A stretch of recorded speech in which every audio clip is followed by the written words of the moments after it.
everybody, and welcome to the live stream coverage of the Command & Conquer 3 Tiberium Wars Revenge of the Titans 1 vs. 1 $180 cash prize tournament hosted proudly by GameReplays.org on Sunday, September 25th, 2016. And I know some of you guys are scratching your head saying, it's October. How could this possibly be held now? Well, the reality is when the live stream was done, I was there live. This is all live commentary. However, when it was done, the YouTube video, for whatever reason, when it was posted to my channel, the audio and video had fallen out of sync with one another, so I've decided to pull that video down, edit it here for you folks so that the video and audio lines up, and the games make a little bit more sense. So anyways, we're going to be cutting out the beginning of the tournament here, so I want to give you some quick information about this event. This is a single elimination 1 vs. 1 event, so your bread and butter 1v1 events, pretty much what you would be seeing in any other 1v1 event. The prize breakdown for the $180 worth of cash prizes, we do have third place walking away with $30 US, second place going to step away with $40 US, and first place walking away with a whopping $110 US. So you'll have to see who comes out on top in this one, and it was a bloodbath to get to the end. So very, very interesting games as we went throughout the day. So be sure to stay tuned. Our first game should be coming up momentarily, so be sure to stick around. Hello everybody, and welcome back to Command & Conquer 3 Tiberium Wars, and our matchup here is going to be on... Wow, holy cow, let's start that one again. Hello everybody, and welcome to game number 1 of our best of 3 round of 16 series. Holy crap, went into like automated mode there. And that brings us to the map Tournament Arena. And now that I've missed the whole early game, spawning in the upper left-hand corner as the red GDI, we have Pterodon. And then down in the bottom right corner of the man you know and love as the Cyan Nod, we have Maze. So holy crap, I do apologize. I am totally thrown for a loop here this morning. Again, been out of the game here for a little too long. So we will try to get back into the swing of things here today. It should get a little bit better as the day goes on. But not seeing anything too crazy. Interestingly enough, Pterodon opting to go for not the riskier of moves, but actually sending his construction yard straight down to the blue tib here, as opposed to trying to send like an outpost like we see here from Maze. So he gets his refinery down a little bit faster on the blue tib just due to the fact that he did go for a crane. And this is strange. Maze has gone with double refinery on his main green field despite having the outpost down. So I'm not sure why that is. I don't know if maybe that was a mistake or if he was intentionally doing that so that way he could pack up his MCV a little quicker. It's a strange opener, to be honest. Typically you go with that outpost to get that refinery down a lot faster, but it's just not going to be the case. So Pterodon going to be looking to get a war factory here over towards the blue Tiberium field. And now this is an interesting strategy. By putting your base down here, you're leaving your original main really open for harassment here. As he doesn't really have anything to stop this. He sells off 2 refineries here as well, but has 3 harvesters here now, and he's also pumping out, I think that was an NG APC. No, it's just an APC, no engineers inside of it just yet. Rifleman squad going to be running in here into the base of Maze. Going to be getting a little bit crushed by this harvester, but should get away with just a single member of this squad. This may actually force the pack up here from Maze. He may think that there's an engineer inside of there, and he needs to be careful. I think he realizes now that there's no engineer inside, so Maze not being faked out just yet. He's going to drop his crane down, and now it will be the silo cells in order to try to get out those militant squads here on the front line. So the NG APC fake out here from Pterodon, not going to be faking out Maze this time around. Let's take a look and see what's going on here. It looks like we do just have a bunker shooting up some harvesters there from Maze. He's going to be happy about that. He's got a couple of Scorpion tanks out as well. He's headed to the original main of Pterodon, and we do have a couple of Rifleman squads. Ooh, Rifleman squad getting gunned down there by Pterodon, as we do see Maze has control of that bunker. Nope, Maze actually rallying his Scorpion tanks back down to the south, so maybe going to be looking to put some pressure on this blue field. I don't agree with hitting this blue field. I really think it would make way more sense to hit up here. Holy cow, that's an airfield. So it was actually, he was coming down here to deal with this construction yard. So Pterodon going to be going for the base push right now. But there's a flame tank out here from Maze. Oh, this is going to be devastating. There's no way for Pterodon to move his MCV, because if he packs it up, he's going to take increased damage from the Scorpion tanks. If he doesn't pack it up, he's going to take increased damage from the flame tank. It's a damned if you do, damned if you don't situation. 3 airfields down here, so that construction yard does go down. Sonic emitter comes down as well, but it's unfortunately no power. Double sonic emitter drop does come down, but he is dealing with some low power issues. He's trying to get his power back online. No power micro, though, interestingly enough. He does have airfields in here, and he does have a construction yard still active, so he can continue to look to drop these buildings. An elite flame tank. This could be dangerous here. If it goes heroic, that's going to be scary, especially this early on in the game here. But it looks like the airfields have been more or less cleaned up here. Pterodon trying to keep his base creep alive, but it's not going to be able to do so. Lots of flame weaponry out from Maze, and he is up to tier 3 as well. You can see Maze has cleared out his entire blue field, so Maze is looking to be in pretty good shape here. Pterodon spending a lot of money on that tier 3 base push. Wow, and actually he has another construction yard out as well, so maybe going for a little bit of cheese here, just going multi-MCV, trying to keep things alive here. He does drop down another sonic emitter down here somehow. Not quite sure exactly how that was dropped. But he is double MCV. He's going to be dropping a couple of sonic emitters here. Sonic emitter's not going to be great against these Black Hand. Honestly, we need to see some watchtowers down, as we do see the power plants getting burned down, and power is going to be the problem here for Pterodon. This is the issue with these tier 3 base pushes, because you do see a lot of power being expended on these base defenses. But now Maze does have avatars that are going to be able to sit at pretty long range, and this is not looking too good here for Pterodon. Maze can take some losses here, and he should be in decent shape. Holy crap, look at the harvesting on this green field. 3 refineries, but Maze coming in with a base push of his own. Not sure what it was that he used to base creep over here with. He must have just crept over with buildings. Now we have a flame tank coming in here, going to be looking to burn down. It is a heroic flame tank. This thing should be able to burn down these MCVs. Honestly, it could probably just ignore. No, it can't. Holy crap, that's a lot of damage. Flame tank going to be taking quite a bit of damage from just a single sonic emitter shot there, but May's going to be pushing in with a couple of avatars. Pterodon in pretty bad situation here. GG comes in from Pterodon. May's dropping down the nuke as well to seal the deal, and that is going to be it for game number 1. May's going to be picking up that first victory. So an interesting set of choices there from Pterodon. I liked the choice to go for the crane and then move his MCV down to the blue field. Well, it's kind of a gamble, like I was saying. It leaves your main open. You can get that harassed really heavily, and it could have been completely wiped off the map there. But again, refinery is pretty cost effective, and harvester is pretty tanky, so Pterodon may have been able to stop Maze. But either way, Maze unstoppable there in that game, as he did manage to beat back the initial base push, and then really countered hard and just put the pressure on Pterodon, not allowing him to really breathe in that game. So anyways, that's going to be it for game number 1. Game number 2 should be coming up momentarily, everybody, so be sure to stick around. Hello, everybody, and welcome to game number 2 of our best of 3 round of 16 series, and that brings us to the map Barstow Badlands. And sliding over to the far left-hand side, the man that's down 0-1 in this series, as the red GDI, we have Pterodon. And then sliding over to the right-hand side, the man that's coincidingly up 1-0 in this best of 3 series, as the sigh and nod, we have Maze. So it is do or die here for Pterodon. He opted to go with Barstow Badlands. This is an interesting map because, honestly, I've seen a lot of bizarre things happen here. I haven't spent a lot of time on this map.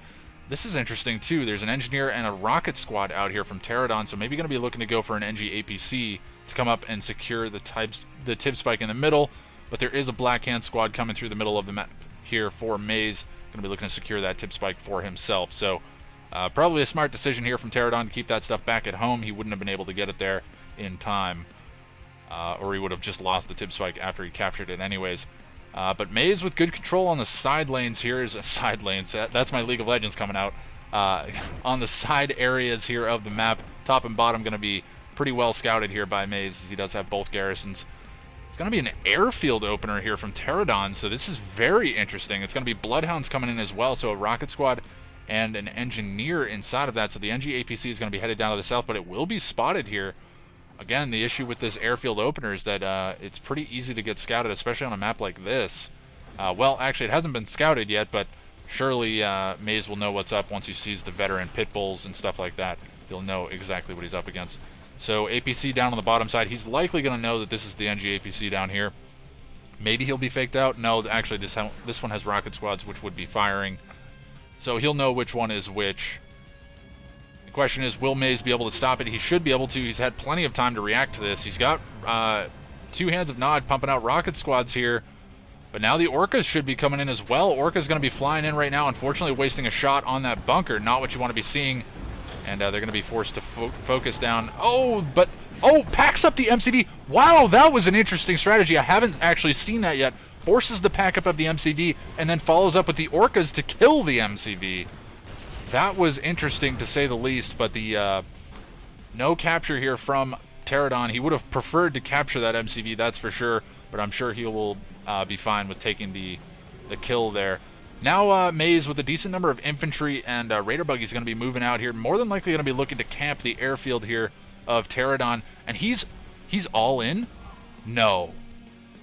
He's all in. Why would you go all in? Oh, this was a mistake. I don't know why he went all in.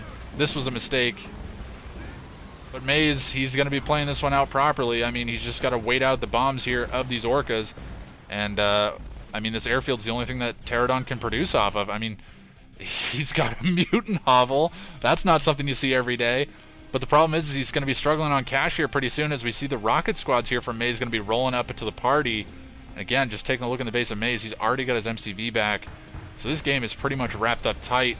Pterodon with that super cheese, unfortunately not going to be paying off for him here. And going to be struggling to even produce mutants. I don't think he has any way of producing anything at this stage. I think it's GG. I mean, he could potentially look to sell his airfield and power plant, but I don't know if you actually stay in the game if you only have a mutant hovel.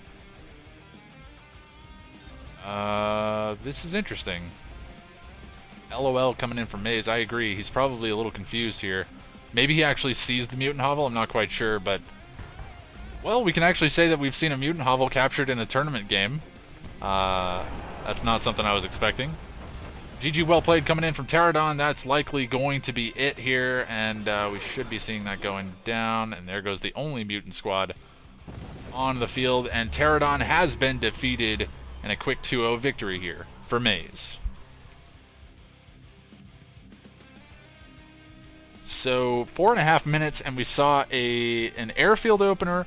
We saw Orcas snipe the MCV of Maze, and we saw a mutant hovel be captured. That's like 3 of the most bizarre things that I've seen in tournaments, all wrapped up into one 4.5 minute game. So just a strange game. It had its ups and downs, but I think going all in was perhaps the mistake. But again, an airfield opener is a pretty risky strategy to say the least, and on a map like that where Maze can turn around and just send Raider Buggies to camp the airfield, it makes it pretty tough there for Pterodon. So he was fighting an uphill battle to start with, but good effort nonetheless. Definitely put on a show for us. 4.5 minutes on the clock, and Maze will be walking away with the victory there. So he's got himself a spot in the quarterfinals here, and we'll have to see who he faces off against. But that's going to be it for this series. Might actually be able to jump into another round of 16 series since this one was so short. But anyways, we'll be jumping into our next series as soon as one becomes available, so be sure to stick around. Hello everybody, and welcome to game number 2 of our best of 3 round of 16 series, and that brings us to the map Tournament Rift. And spawning on the far left hand side as the red nod, we have Cybernetics. And then sliding over to the right hand side as the green nod, we have Aeonian. So it is 1-0 in favor of Aeonian here in this best of 3 series. As I clear my throat there. But anyways, it looks like it's going to be shadow teams and an outpost headed to the center of the map here for Aeonian. It's going to be going pretty aggressive here early on. Ooh, actually taking a fair bit of damage on these shadow teams, but going to be able to clean up the... ooh, lagging member of that shadow team. Look at that. Look at that. We got Usain Bolt here going to be catching up to the rest of the squad. But anyways, let's take a look and see what's going on the rest of the map. We do have a... Whoa. Actually, a bike's going to be turning around here. I was going to say that bike must be out to spot these shadow teams. And he's going to be able to clean up the shadow teams completely here. That's actually going to be really good here for Cybernetics. He's going to be feeling good about that. Wants to eliminate that threat of the shadow teams on the map here. And knowing that they're dead, he's going to feel a lot better about it. But however, that was only one squad, as we do see another shadow team going to be running up here. Maybe look to grab the garrison. Nope, actually going to look to bypass it. Going to try to get some scouting information here. May actually try to kill off this militant squad Wouldn't be a bad idea. Unfortunately, it will be exposing that he is still alive. We do have a little bit of Raider buggy and, or rather bike buggy here coming in on the bottom side of the map. It looks like Aeonian has secured himself one of the bottom tips, actually both of the bottom tip spikes as well, so going to be feeling good about that. So eco advantage definitely in favor of Aeonian, as he has double refinery on this expansion as well, and only one harvester here on his main. So, eco advantage, I mean, it's 5 and 2 here, but he's got 3 spikes. I mean, the eco potential right now is definitely in favor of Aeonian. I'd say eco advantage straight up is probably the cybernetics right now as far as like who's able to bank the most cash.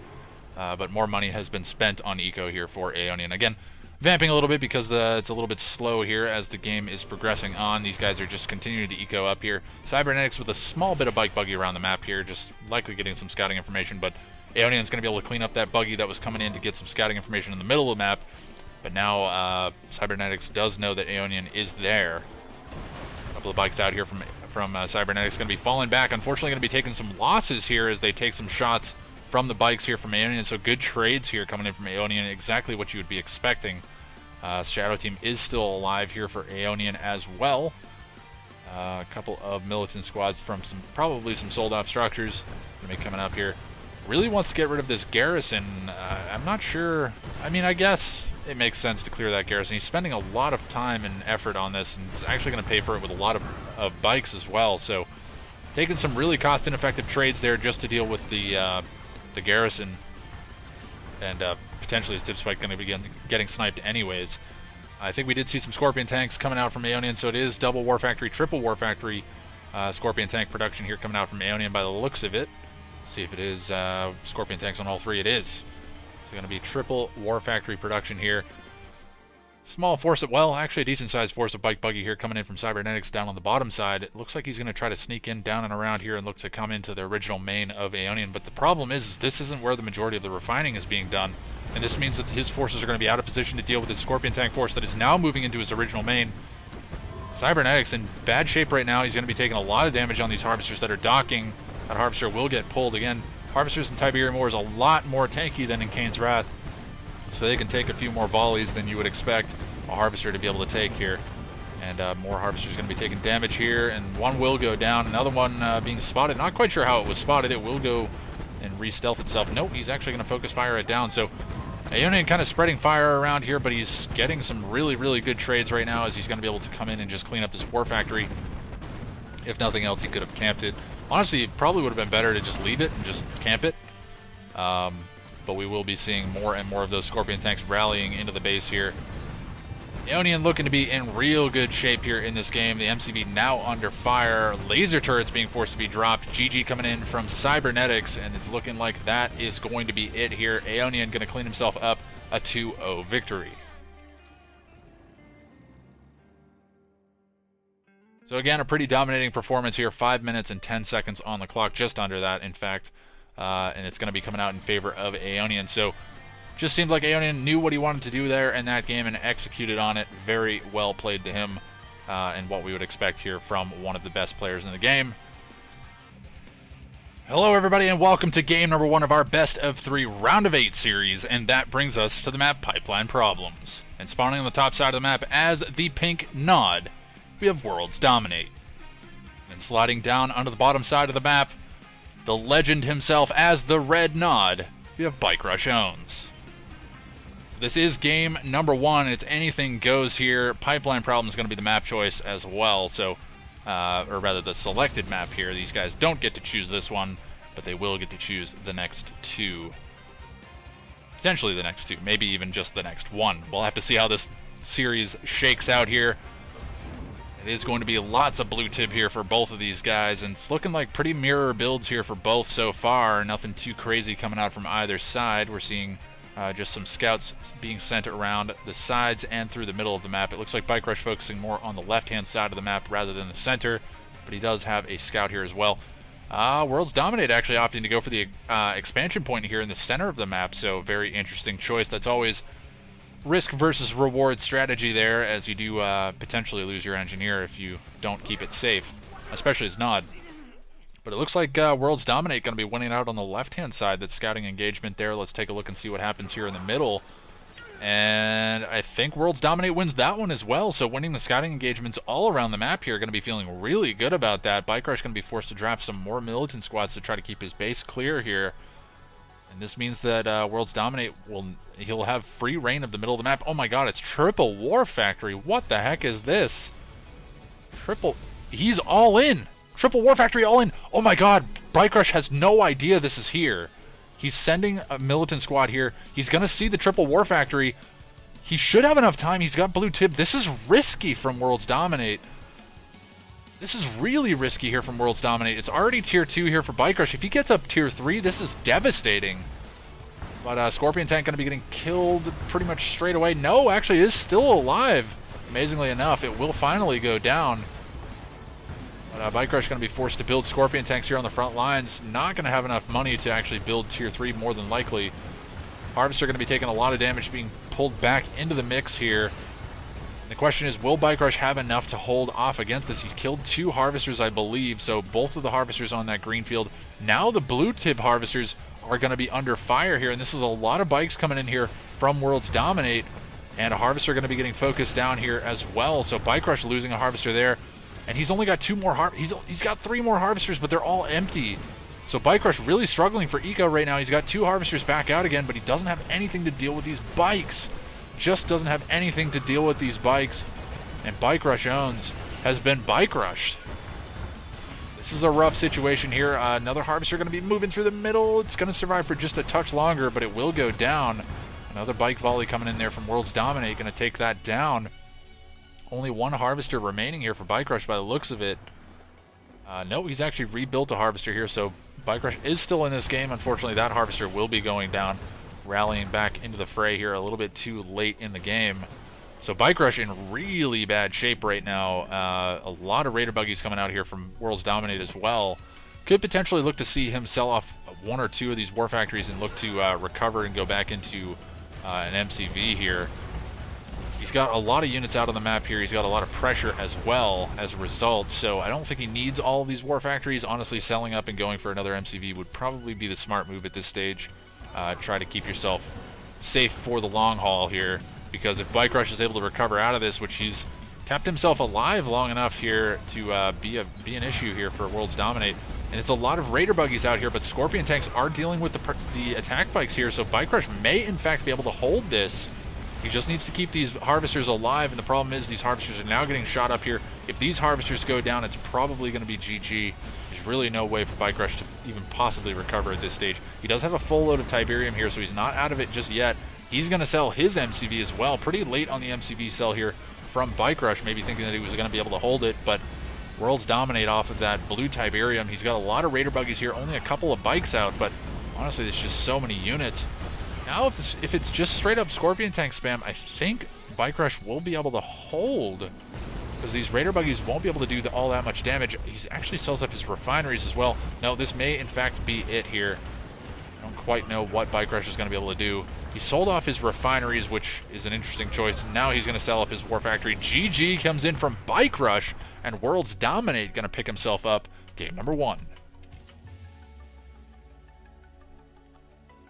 So that was an extremely risky strategy there from Worlds Dominate, but he completely anti-scouted Bike Rush and was able to catch him with his pants down. Triple War Factory all in. And going to be seeing that in Tib Wars, not something we see every day. But being able to be powered off of blue Tib, that's just so much eco coming in for Worlds Dominate. But again, it's a risky strategy in that you don't have any fallback. If it doesn't crack the armor of Bike Rush, then the game's pretty much wrapped for you. So he's going to be able to secure himself a quick victory there. 5 minutes and 4 seconds on the clock. Going to put himself at match point against Bike Rush Owns. But we'll have to see if Bike Rush is able to strike back here in game number 2. That's going to be coming up momentarily, everybody, so be sure to stick around. Hello, everybody, and welcome to game number 2 of our Best of 3 Round of 8 series, and that brings us to the map Small Town, USA. And spawning down in the bottom left position, the man that's at match point right now as the red nod, we have Bike Rush Owns. And his opponent, who is up 1-0 in this Best of 3 series and wants to close this one out here in game 2 as the blue GDI, we have Worlds Dominate.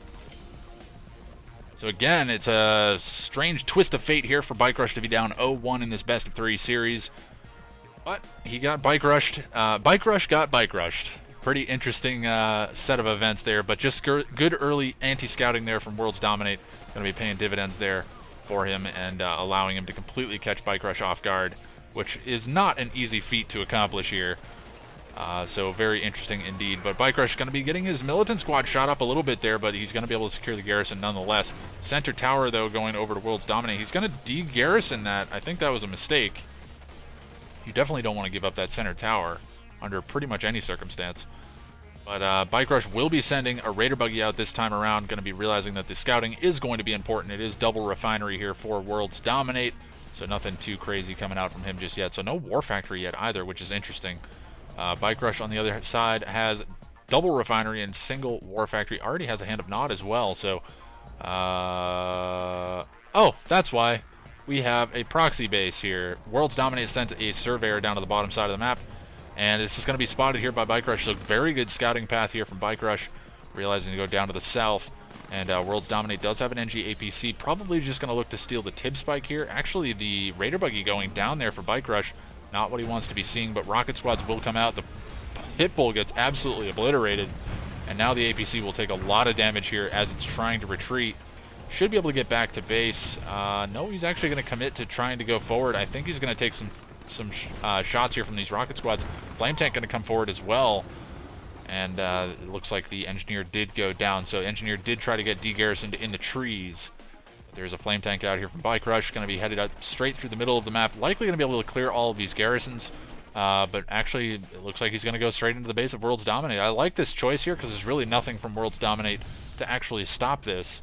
He's going to be forced to build pit bulls here, which are rallying from the south. And again, this is the issue when you go with a proxy base. You leave your main pretty much wide open, and Bike Rush is going to look to capitalize on this. Should be able to get himself 2 refineries here for his trouble. And the question is, will he be able to kill both? Getting a lot of damage down on this refinery. I think he's force firing the ground, so it wasn't doing as much damage. He's only going to get 1 refinery there. Would have liked to see a little bit more damage come out from that Flame Tank. Oh, there's a second Flame Tank. That's why. Second Flame Tank coming out from Bike Rush, and he's going to be burning down that second refinery. Should be able to clear that up without too much trouble. Could potentially look to turn and fire on these pit bulls, but it will go down nonetheless. So, ooh, follow-up Flame Tanks down on the bottom side. So as he gets Worlds Dominate out of position here on the top side of the map, he counterattacks on the bottom side. So very interesting. A couple of watchtowers down, going to be able to beat back this infantry here from Bike Rush. One of those Flame Tanks did go down. But not too much doing here for Bike Rush, or rather for Worlds Dominate. He's only got 1 refinery at the moment, and 3 harvesters on that field as well. Refinery coming down now for Worlds Dominate on his main. So Bike Rush is going to be feeling good. He's got eco control here in this game. He's going to go into fast 1-clicks, and 1-clicks here in Tib Wars devastating. If he 1-clicks this field, it's probably going to be GG here for Worlds Dominate. I don't know how he could possibly recover. Now I think Bike Rush is probably just looking for an opportunity to 1-click here. He's got a couple of stealth tanks out as well. Those stealth tanks are going to be devastating if they're able to get into the lines of the harvesters. I'd like to see the stealth tanks come in, find one of these refineries, allow it to spot the 1-clicks. Actually, the Tib Seed being brought in here. Both refineries on the bottom side going to be going down there. And now the stealth tanks are in position. They should be in position. Where did they go? Yeah, they are in position here to look to hit the harvesters. It looks like it's going to be a Tib Vapor Bomb coming in as well.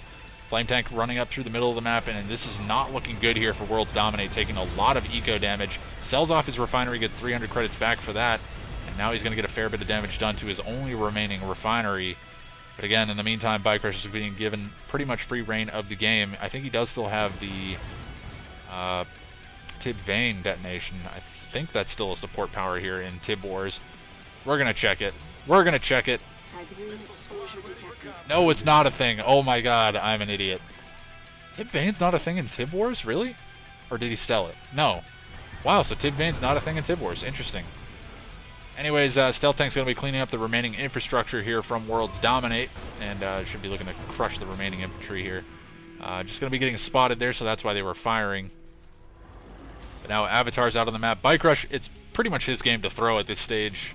Triple refinery down here from Worlds Dominate. He doesn't have to worry too much about placement because that Catalyst missile is on a pretty long cooldown. And Bike Rush has actually sold off his Tib Chem plant as well. So Bike Rush ecoing pretty hard right now, and he's probably just going to mass up a decent-sized force and then look to steamroll Worlds Dominate. This is kind of interesting, though. I would have thought that he would have tried to capitalize on the eco damage and just go all in on Worlds Dominate, really not afford him an opportunity to recover in this game, but Bike Rush seems to be content with his late game versus Worlds Dominate's late game, and he's definitely in good shape right now. That's without a doubt. And MCV coming forward here. Worlds Dominate going to be very disappointed to see that Bike Rush is already here, and these avatars should be able to clean up this construction. Now, there's really nothing that that Worlds Dominate can do to stop this. He does building block his MCV a little bit here, but it's going to go down nonetheless. MCV going down. He sells it to get 18 credits back. Fair bit of infantry. Wow, actually, holy crap, where are all these units coming from? Wow, that is a lot of spam coming in from Worlds Dominate. Not what I was expecting. I don't know how he's possibly funding this. I guess he didn't have production for a while. So now we're going to be seeing a lot of infantry coming forward here from Worlds Dominate, but Bike Rush likely just going to be selling off operation centers to get out these Black Hand squads. Mine Drop coming in as well, going to be able to kill off a fair bit of that infantry. GG coming in from Worlds Dominate, and that is likely going to be it for this game. Bike Rush going to pick himself up game number 2 and keep himself alive and bring us to an ace match. So this will be our first ace match of the day. We did see both Maze and Aeonian taking pretty convincing 2-0 victories over their opponents. But Worlds Dominate taking a game 1 off of Bike Rush here. Bike Rush striking back hard, really showing good control in this game. 6 minutes and 37 seconds on the clock. Getting all the way up to tier 4. One-clicking Worlds Dominate to death. And just capitalizing on the fact that Worlds Dominate was out of position due to the fact that he did go for a cheeky proxy there early in the game. So Bike Rush just knowing how to counter that strategy, well played to him. That is going to be it for game number 2, and that's going to take us into game number 3, the deciding game of this series, and who moves on into the semifinals. And that's going to be coming up momentarily, everybody, so be sure to stick around. Hello, everybody, and welcome to game number 3, our deciding game of this round of 8 series, and that brings us to the map Tournament Arena. And spawn in the upper left-hand corner, the man coming off of a victory in the last game to stay alive, as the red nod, we have Bike Rush owns. Some shadow teams out on the map here. We'll check in on that in a second. But down in the bottom right corner, his opponent, as the blue nod, we have Worlds Dominate. So here we go. It is going to be our deciding game here, and Worlds Dominate opting to go for Tournament Arena here this time around. And shadow teams all around the map here for Bike Rush. Maybe expecting to catch an outpost up here, but he's going to be a little bit disappointed to see that there is no outpost. So Worlds Dominate maybe expecting Bike Rush to open with shadow teams. And he already does have a Raider buggy out as well. Going to be looking to get some follow-up scouting, but he has a scout headed straight down through the middle of the map as well. Bike Rush did not choose to anti-scout that in the hopes that he could keep his shadow teams protected for a little while longer. But unfortunately, will lose his shadow team there. He gets a bomb off on the power plant, so does manage to take that down, but will lose his shadow team in the meantime. One more shadow team is still kicking around here for Bike Rush by the looks of it. I think he's only got one left. He's going to choose to fight these militant squads. That's a mistake, and he's going to now be forced to run. Probably going to look to grab this bunker here, and he should be able to grab that without too much trouble. He's going to take a fair bit of damage, but now Worlds Dominate will move away with that bike buggy. So those garrisons so very important to grab when you're under fire like that. And 3 bikes and 1 buggy out here from Worlds Dominate. Not a terribly scary force here in Tib Wars, as these harvesters are pretty tanky. But it will be an annoyance. Nonetheless, Bike Rush will be forced to respond to it, and we'll have to see what he chooses to do. It's going to be Scorpion tanks coming out for him. That Scorpion tank taking a fair bit of damage there. Rear armor was exposed. And now the question is, will he be able to focus these bikes down fast enough before he has to pull any harvesters off the line here? Scorpion tank taking a fair bit of damage there, but there's a couple of bikes out now as well. Should be able to clean up the remainder of this force here from Worlds Dominate. So good trades there coming in from Bike Rush, what he wants to be seeing at this stage. Especially after losing those shadow teams without doing too much damage.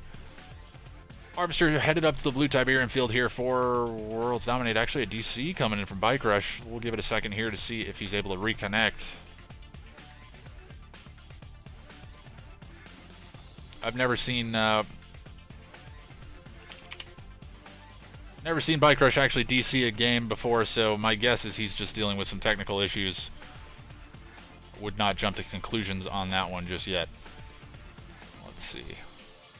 His stream seems to be stuttering as well. Not quite sure what's going on.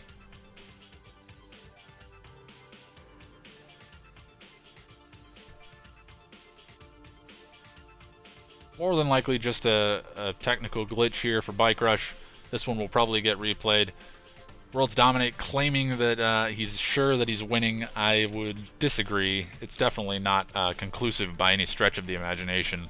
I mean, I would say he's got a little bit of an advantage, but Bike Rush turned that around pretty quickly. Nope, Bike Rush is gone. So we will probably be replaying this game. I'll have to check with Angel of Death. This game was definitely not decided yet. Yeah, definitely not decided at this stage. Not even close. So we'll check in with the tournament organizers here and see what our choice to move forward here is going to be. But my guess is we're just going to end up replaying this once Bike Rush is able to get back online, assuming he is able to get back online. I certainly hope he is, but we'll save this replay nonetheless just to make sure that there's no confusion here.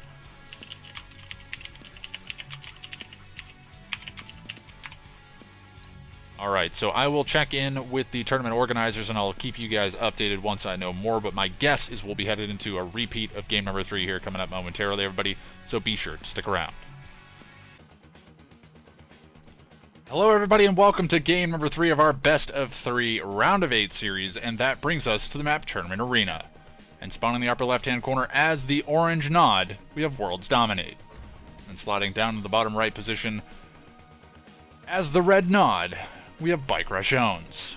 So this is going to be a replay of game number 3, as Bike Rush did in fact lose connection, so it was determined that the game was not decided one way or the other. There was probably favoring Worlds Dominate a little bit. It's tough to say. It's really tough to say. Without doing a full analysis of the replay and really looking into it a lot deeper, I mean, it was just at a stage in the game where either one of them could have recovered from a bad situation, so it's pretty tough to say that that was a decided game. But Bike Rush actually going to opt to go for Shadow Teams. Should be looking to bomb that outpost. No, he's going to save it.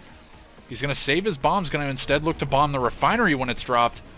That's an interesting choice. He's going to look to bomb the refinery here, and he should get it. Gets himself the refinery here at the blue Tiberium field, but there is a harvester down here already, so he's going to get a long-distance harvest of this blue Tiberium field nonetheless.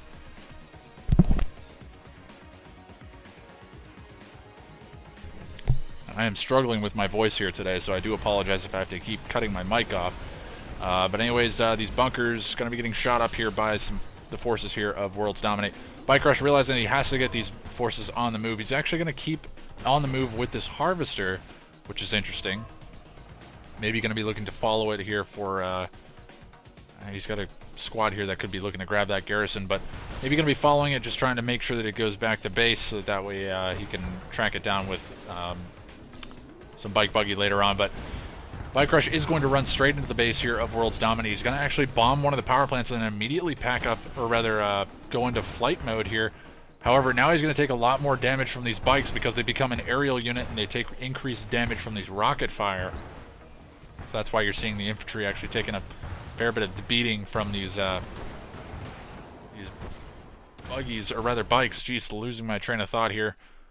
Couple more Shadow Teams going to be running around here for Bike Rush, as he's going to be sending them back into the base of Worlds Dominate. Likely going to be going for some follow-up bombing runs just to get some scouting information as well, but bikes will come in and they'll spot this. There's a lot of bikes out of the map here for Worlds Dominate. In the meantime, let's see what Bike Rush is up to. He's got a fair bit of bike buggy. He's got a Scorpion tank out as well, likely going to be created to deal with any bikes that came into his base. The power plant did go down. Shadow Team getting some fancy footwork here, trying to dodge out on any shots from those Raider buggies, but will finally go down. MCV gets sold off, but Worlds Dominate, that has been spotted, so it's Triple War Factory all in here for Worlds Dominate. That was spotted. Excuse me. I think this is a mistake. I mean, Bike Rush is going to have plenty of time to respond to this. He could look to follow up with an MCV self of his own. He's going to choose to do that by the looks of it. No, his MCV's up on the top side, so maybe Worlds Dominate recognizing that his MCV was out of position. This may actually fake out Worlds Dominate into thinking that he sold his MCV. I'm not sure if he actually knows that this is up here. There's a lot of rocket squads being produced here. Bike Rush realizing that he's in potentially a bad spot if Worlds Dominate does send his force up there to deal with that expansion. This is interesting. It's triple War Factory all in here for Worlds Dominate.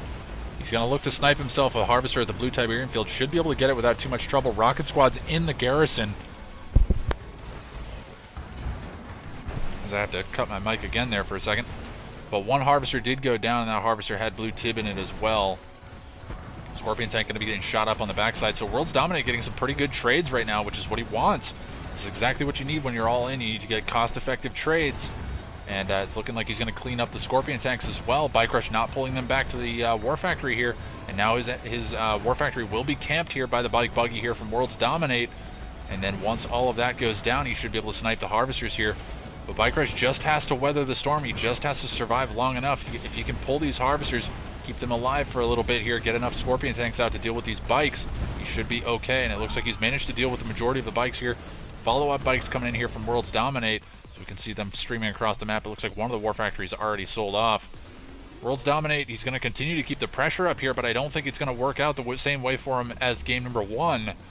As Bike Rush he's just had too much opportunity here to recover in this game.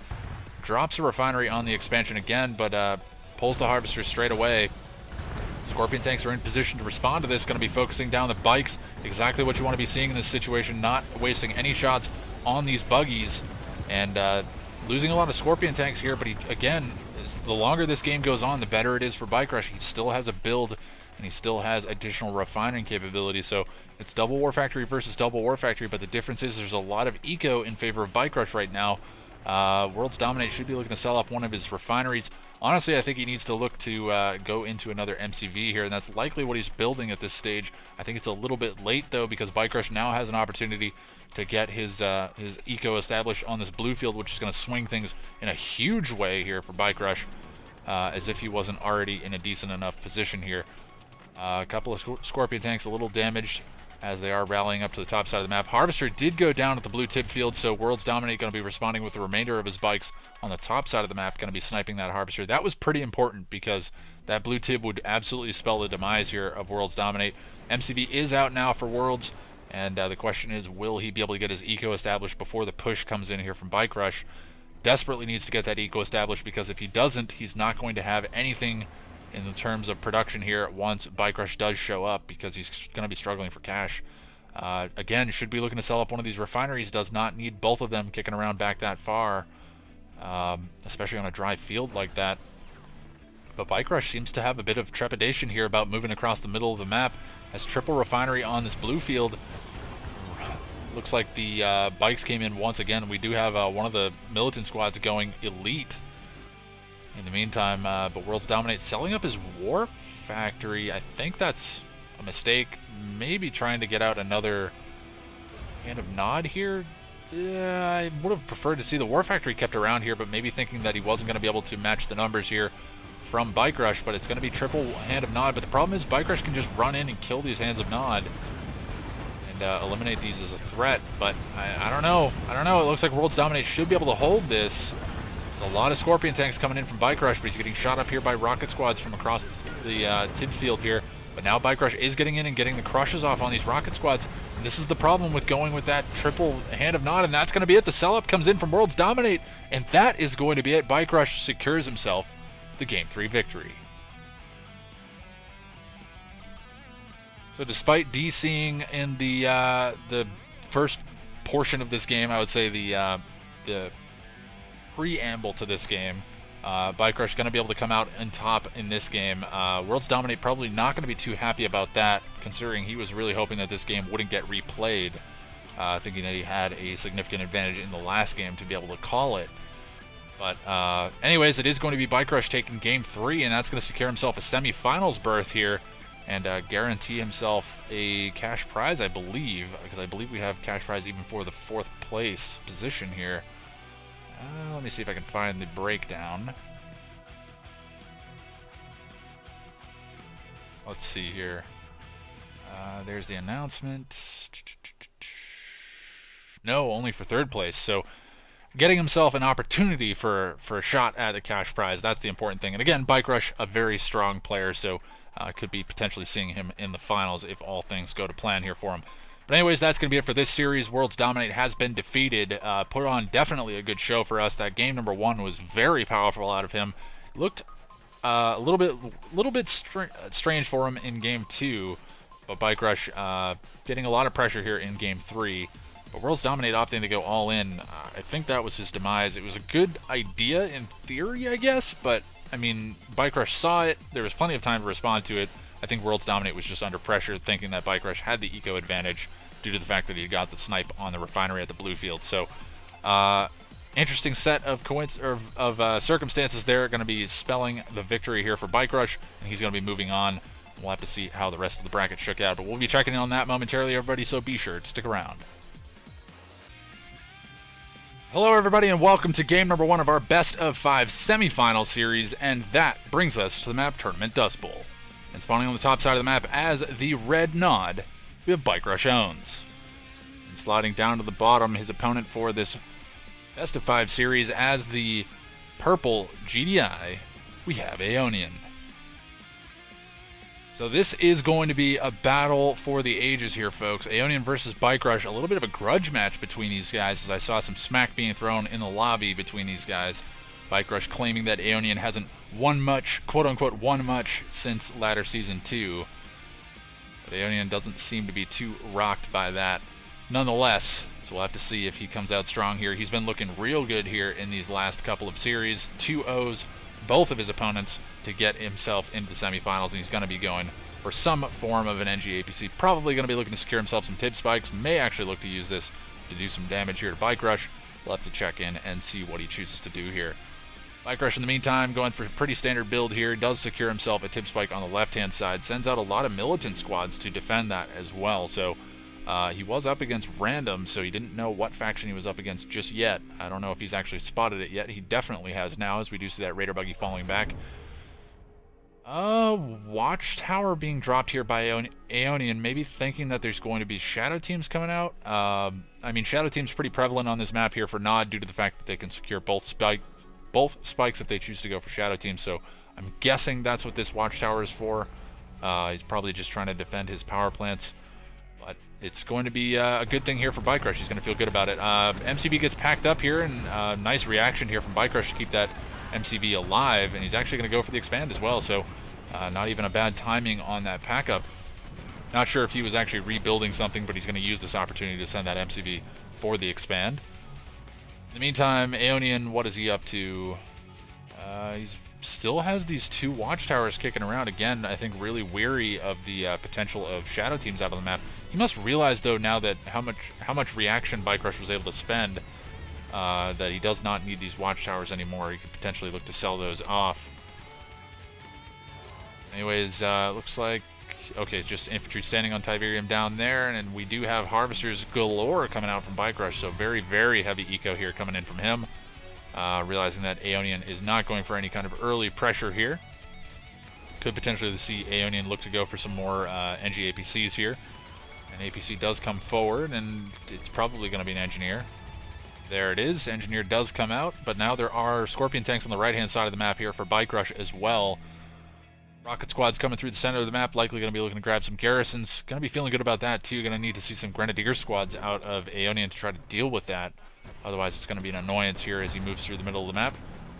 Scorpion tanks managing to catch out, and I think that was an NG APC. Yeah, so Bike Rush going to be feeling real good about that pickup there, as we do see Aeonian continuing to creep to the expansion. Pretty typical in Tib Wars. You do see the expansion coming in the form of base creep. There is a militant squad going to be coming in here for some scouting information on the MCV. I thought for a second that it was a walking engineer. I was going to be really excited. But a militant squad, we can be excited about them too. Don't feel bad, little guys. You're getting some very important information right now.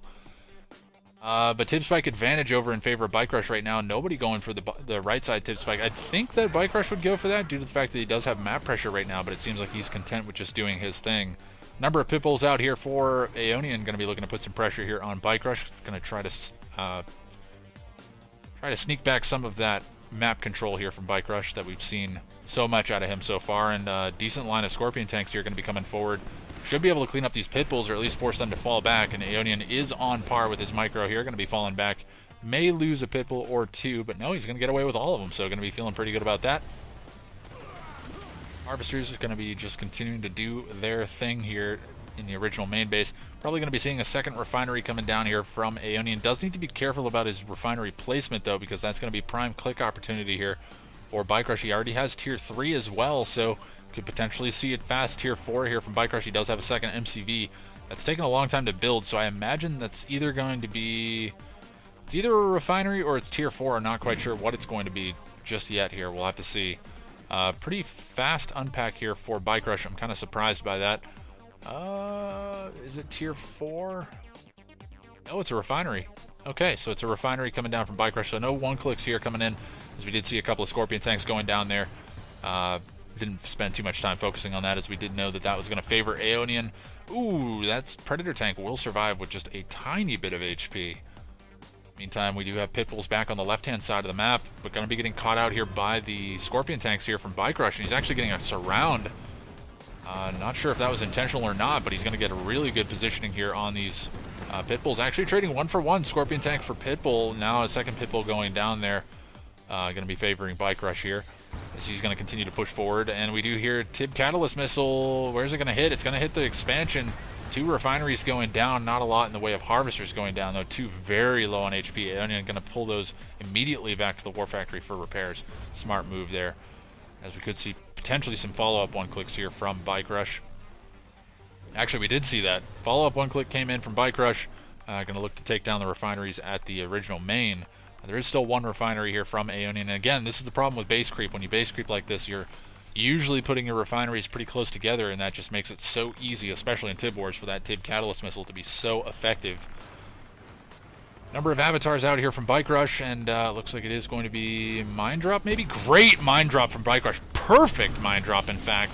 Going to be able to clean up the majority of those tanks on the front lines. I think 4 or 5 tanks went down, and an Obelisk came down to snipe off the last one. So very, very nice Mine Drop there coming in from Bike Rush, paying huge dividends for him. So the one-clicks being really, really effective here for Bike Rush so far in this game. Venom's coming out as well. Maybe expecting an infantry transition of some description here from Aeonian. Not quite sure what the Venoms are for. This is interesting. GG comes in. Oh, okay, that's the BMGG. At first I thought that was Aeonian calling this one. But the BMGG coming in from Bike Rush, so not pulling any punches here in this game. And we see the MCV coming forward here from Bike Rush. Second MCV. Second or third? Third? No, second MCV from Bike Rush. Going to be coming forward here. GG comes in from Aeonian, and that's likely going to be it for game number 1. And Bike Rush taking a convincing game at that.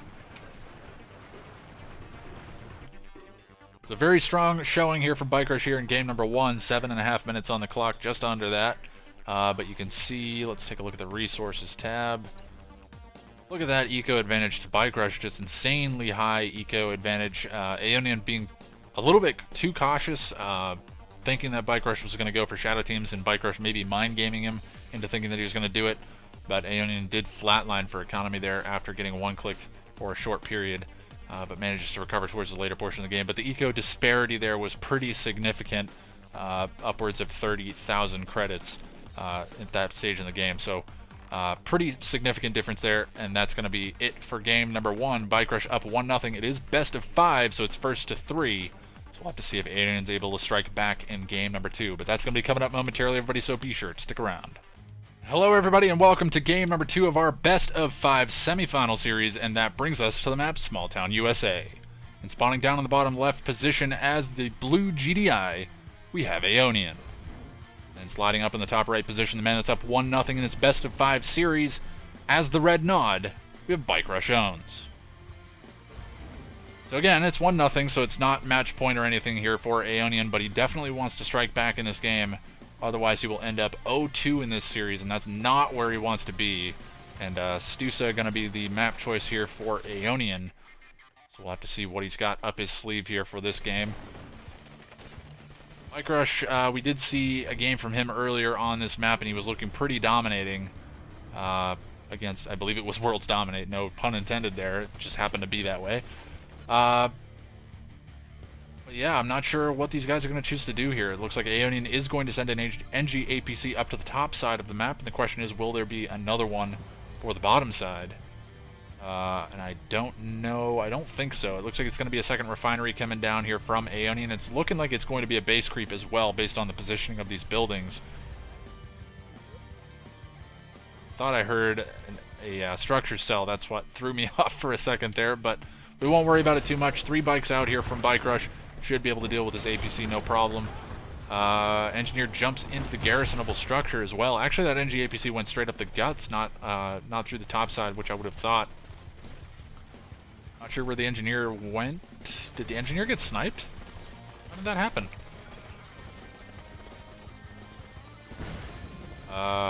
Engineer got sniped. Okay. But anyways, just garrisons fighting against one another here in the center of the map. Pretty standard stuff here for small town USA. Lots and lots of garrisons in the middle of the map. And Aeonian just seems to be content with ecoing right now. He's got triple refinery on this main field, not actually opting to go for any kind of an expansion right now. Raider Buggy comes in here for Bike Rush, going to be getting a full scout of this base, seeing exactly what Aeonian is up to. Doesn't actually see the base creep just yet, though. He's going to look to send some follow-up scouts here to the top side of the map, more than likely expecting Aeonian to expand up this way, noticing that his building positioning was kind of up in this direction anyways. Double airfield here coming in from Aeonian, and he is producing orcas, so it's not just the base creep. So going to be looking to get out some orcas here on the map, and I like this choice. I like the orca choice. That one doing a little bit of a stylistic landing. Ooh, AA battery coming in. Does he see something that I don't see? I don't know why he's got an AA battery. Maybe he's trying to use that to deal with like some kind of one of these one-click bombers, but I don't think the AA battery is going to have enough time to deal with it. But the bikes will go down. They're going to be spotting out the fact that there are orcas on the map here for Aeonian, and there's 5 at that. So a lot of orcas on the map. Pitbull's going to be running up through the center, and there are avatars out here for Bike Rush. The question is, will any harvesters go down? It looks like Aeonian is going to move in with these orcas. Some kind of a bomb coming in here. Oh my god, Vapor Bomb! Vapor Bomb vaporizes 4 of the orcas, and 1 orca is left alive, so perfect positioning on that. The last orca does go down. Absolutely huge hit there from Bike Rush. Wow, Vapor Bomb being used to extremely good effect. There's a follow-up bomb being called in here. I'm not sure what that is. It's not a Tib Vapor Bomb, maybe just a mine drop? No, he's actually just BMing, maybe forcing the cell up here. Oh no, he's getting some scouting information. He's going to drop... Wow, one-clicks galore coming in from Bike Rush. Going to drop 2 refineries on that expansion as well. Bike Rush calling the BMGG once again. So, unfortunately, not showing great sportsmanship here in this game, but these guys do have a little bit of a grudge to settle. Not sure exactly what that chip on Bike Rush's shoulder is, but he's certainly letting it show today. In the meantime, Aeonian going to be getting beat back. He's got a lot of pit bulls here, but nothing to really deal with this infantry, and Avatar is going to be able to come in and pretty much get free reign of the place once those pit bulls are gone. Now this infantry force is just swarming forward here. Bike Rush continuing to push forward. He doesn't have a huge army here, so it's definitely not a base killing force. I think Aeonian can hold this. He's sending all of his pit bulls up to the top side of the map. Actually could look to snipe the construction yard if he sends all of his pit bulls to attack this. May actually look to bypass it, though. Construction yard is really far forward here from Bike Rush. He's going to be forced to drop a hand of Nod on the backside. Going to be trying to get out some rocket squads to deal with these pit bulls. Pit bulls streaming through, but this Avatar is just essentially eating their lunch as they try to run through. He's just going to continue sniping them. I don't know if it's a one-shot, one-kill kind of deal, but I think these rocket squads are doing a fair bit of damage as well. So a lot of those pit bulls going down. Again, an AA battery there from Aeonian. Not sure what that was for. I can only imagine it was to try to deal with those fast bombers from Bike Rush from the one-clicks. But even then, I don't think it would have enough time to shoot them down. Whew. This is not looking too good here for Aeonian. He does have a Grenadier squad running through the middle of the map here, more than likely from a sold-off structure. Just going to be trying to get some kills on those, or rather clear out the center of the map here so that he can run in. But it's going to be a base push coming in here from Bike Rush. He's got an obelisk down on the front line. He's going to be trying to poke down these harvesters. Spreading damage a bit here, as we do see more and more of these pit bulls coming in and getting absolutely obliterated. GG comes in from Aeonian, and that might be it for game number 2. That is going to be it. Aeonian has been defeated, and Bike Rush goes up 2-0 in this best-of-5 series. So Bike Rush looking on point here in these last 2 games. Has had pretty solid control of both games, in fact. 6 minutes and just under 6 minutes and 20 seconds on the clock here. Aeonian actually having the better grasp on the eco that game, but Bike Rush just getting far better trades. As we can see, 1.66 unit KD ratio to Aeonian's 0.60, and Bike Rush went for a lot of infantry as well, so that being even more impactful. So very interesting indeed. But anyways, that's going to put Aeonian at match point here in the semifinals, and Bike Rush going to be looking to close this series out here in Game 3, and we'll have to see if he's able to do so.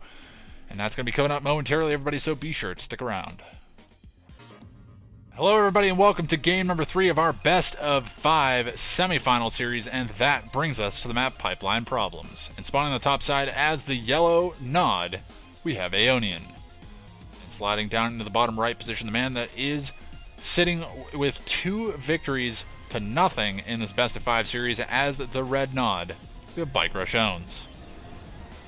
So it is do or die here for Aeonian, and opting to go with his Alamo map here, going to be Pipeline Problems.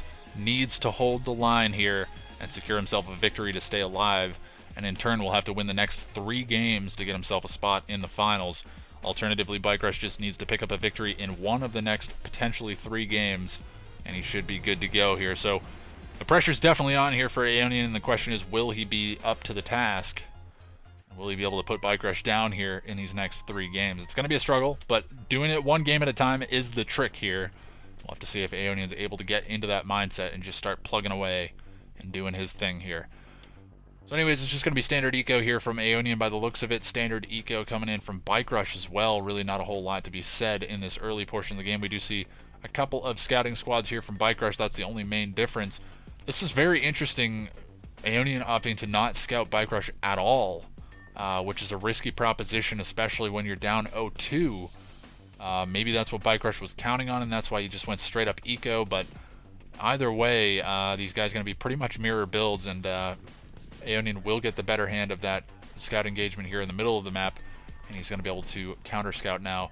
Bike Rush likely going to be following up with a Raider Buggy to go up through the middle of the map to clear out that scout.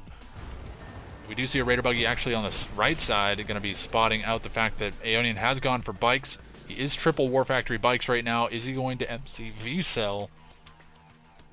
We saw it used a pretty good effect early on against this in the series of Worlds Dominate versus Bike Rush, but I don't know that it's going to necessarily do so well here in this game, especially with triple War Factory down here for Bike Rush as well. He could look to counteract that. Actually, quadruple War Factory here from Bike Rush, so a lot of production here coming in from Bike Rush, not looking to go for any kind of crazy eco right now. Again, these guys sitting on a lot of cash right now that they need to burn, and they're going to do so with Bike Buggy here out from massive numbers of War Factories from either side. Aeonian continuing to produce off of triple War Factory here, and that means it's probably not going to be any additional eco being set up just yet. Probably building some more refineries for this main field. May look to tech here. Not sure what Aeonian's got in the coffers here, if what he wants to drop. Nope, it's a refinery, so he's going to look to follow up with some eco. Bike Rush doing the exact same thing, so pretty mirror builds here. Bike Rush with just an extra War Factory here in comparison to Aeonian, but Aeonian getting shot up a little bit here. It's getting a bit messy, not quite sure who comes out on the better side of that trade. I would say Aeonian, just due to the fact that he looks like he has more units left alive after all this time, but Bike Rush maybe not spending so much on units early on, realizing that he can hold without spending too much.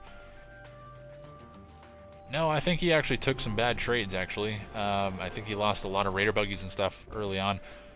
Neither one has gone for their Tib Spike, which is interesting. They both have control of their corners of the map. They should be looking to send an engineer to grab that Tib Spike. That's a lot of eco that's potentially missed out on here. Going to be really important as the game drags on. Especially as the pressure starts to mount here in the center of the map. That 25 credits a second, that's guaranteed, will be so very important to hold on to. But Aeonian going to continue to move around the map here with these bikes. Getting a decent set of pickups here, but trading bikes and buggies here. There's a lot of buggies out from Bike Rush, but there's a lot of bikes here from Aeonian, and I think he's going to be able to clean up a lot of these buggies without taking really all that much damage in return. One of the refineries sold up here from Bike Rush, doesn't need to keep both of them around. Likewise, going to be a refinery getting sold off here for Aeonian. He's going to choose to fall back. Problem is his bike's being forced to move around this portion of the rift here, or whatever this is, a little mountain plateau, if you will. We'll leave his main base a little bit undefended, but he does have a fair number of Scorpion tanks out to deal with any counterattack here from Bike Rush. Again, nobody going for their tib spikes. Very strange choice. Instead, opting to spend everything on those frontline units. There is a Hand of Nod down somewhere here for Bike Rush. He's gone for Tier 3. Not sure where the Hand of Nod was. It must have been sold off already, but Tier 2 is on the front line. Tier 3 is already up and running here for Bike Rush. Meantime, does Aeonian have Tier 3? Doesn't look like he has Tier 3. He's probably building it right now. He does have Tier 2, though, and he's got a lot of eco on this field, which is going to be really important for him. Bike Rush, in the meantime, has triple refinery, but they're pretty far back from the field. Again, I'm thrown for a loop here by the fact that nobody's gone for these tib spikes yet. EMP Control Center is still up for grabs as well if anybody decides to grab that. But it looks like the pressure is mounting here. Tib Catalyst Missile does come in. One of the refineries gets sold off, but two will go down. So Bike Rush hitting Aeonian once again with the dirty one clicks, and will do a fair bit of damage here. Question is, will... Oh, actually, Bike Rush went in for an attack on the blue field and manages to move in, put some pressure on this main green field. And again, a bit of smack talk here between Bike Rush and Aeonian. Aeonian does have a fair number of Scorpion tanks out on the map. Aeonian definitely not out of this game yet. He's got a huge force, but Bike Rush maybe just expecting that his eco advantage is going to win him this game. It would be pretty reasonable to expect at this stage, as he is in pretty good shape. And it looks like we do have a fair number of Scorpion tanks and an Avatar out from Bike Rush going to be looking to come forward. Tier 3 is done here for Aeonian. Does have Tier 4 as well, so could potentially look to follow up with some one-clicks of his own. Not sure how effective it would be. Actually, it wouldn't be too bad. A couple of Harvesters being bugged out there for Bike Rush. He needs to get those back to work. Again, no tib spikes. These guys are killing me right now. These are two of arguably the best players in the game right now. Neither one has gone for their safe tib spikes. But it looks like they're just going to be content with going for this last final engagement by the looks of it. Aeonian moving pretty far forward with that Avatar. It's going to get sniped down here. A lot of Scorpion tanks out for Aeonian, but there's a lot of Fanatics and Rocket Squads here for Bike Rush, and he's going to be able to absolutely... Wow! Those Fanatics do insane damage. Absolutely smashing Aeonian's force here, and that's probably GG. That's going to be it here. Bike Rush going to be coming through with the game victory and the series victory, 3-0. So really putting Aeonian down here in this game, and unfortunately showing a bit of bad sportsmanship with the smack talk, but hey, it is what it is. Can't fault him too much. He's definitely putting his money where his mouth is. 7 minutes and 42 seconds on the clock, a pretty short game as well. But Bike Rush going to come through with a convincing victory. So 3 swift victories over Aeonian in convincing fashion here from Bike Rush. Bike Rush looking to be on point. He was looking a little shaked up by the series with Worlds Dominate, but looking to be in a little bit better form here in this series. And the question is, will he continue this style of domination moving into the finals, which he's just secured himself the first spot in the finals. But anyways, that's going to be it for this series. Bike Rush Owns will move on. Aeonian has been defeated and will potentially be looking to fight for the 3rd place prize. We'll have to see if he chooses to do so. But in the meantime, I will get this stuff saved up and we will check in on the brackets, see how things are going on the other side, and potentially jump into the remainder of the either the quarterfinals or semifinals. Not sure where they all stand right now. We've seen some very quick games on the top side of the bracket, and we'll have to see if the bottom side is keeping up pace. But anyways, that's going to be it for this series. We should be headed into our next series momentarily, so be sure to stick around. Hello everybody and welcome to game number 3 of our best of 5 semifinal series, and that brings us to the map Tournament Tower. And spawning on the far left, or rather the top left corner as this cyan nod, we have Maze. And sliding down in the bottom right position as the pink GDI, we have Shock Treatment.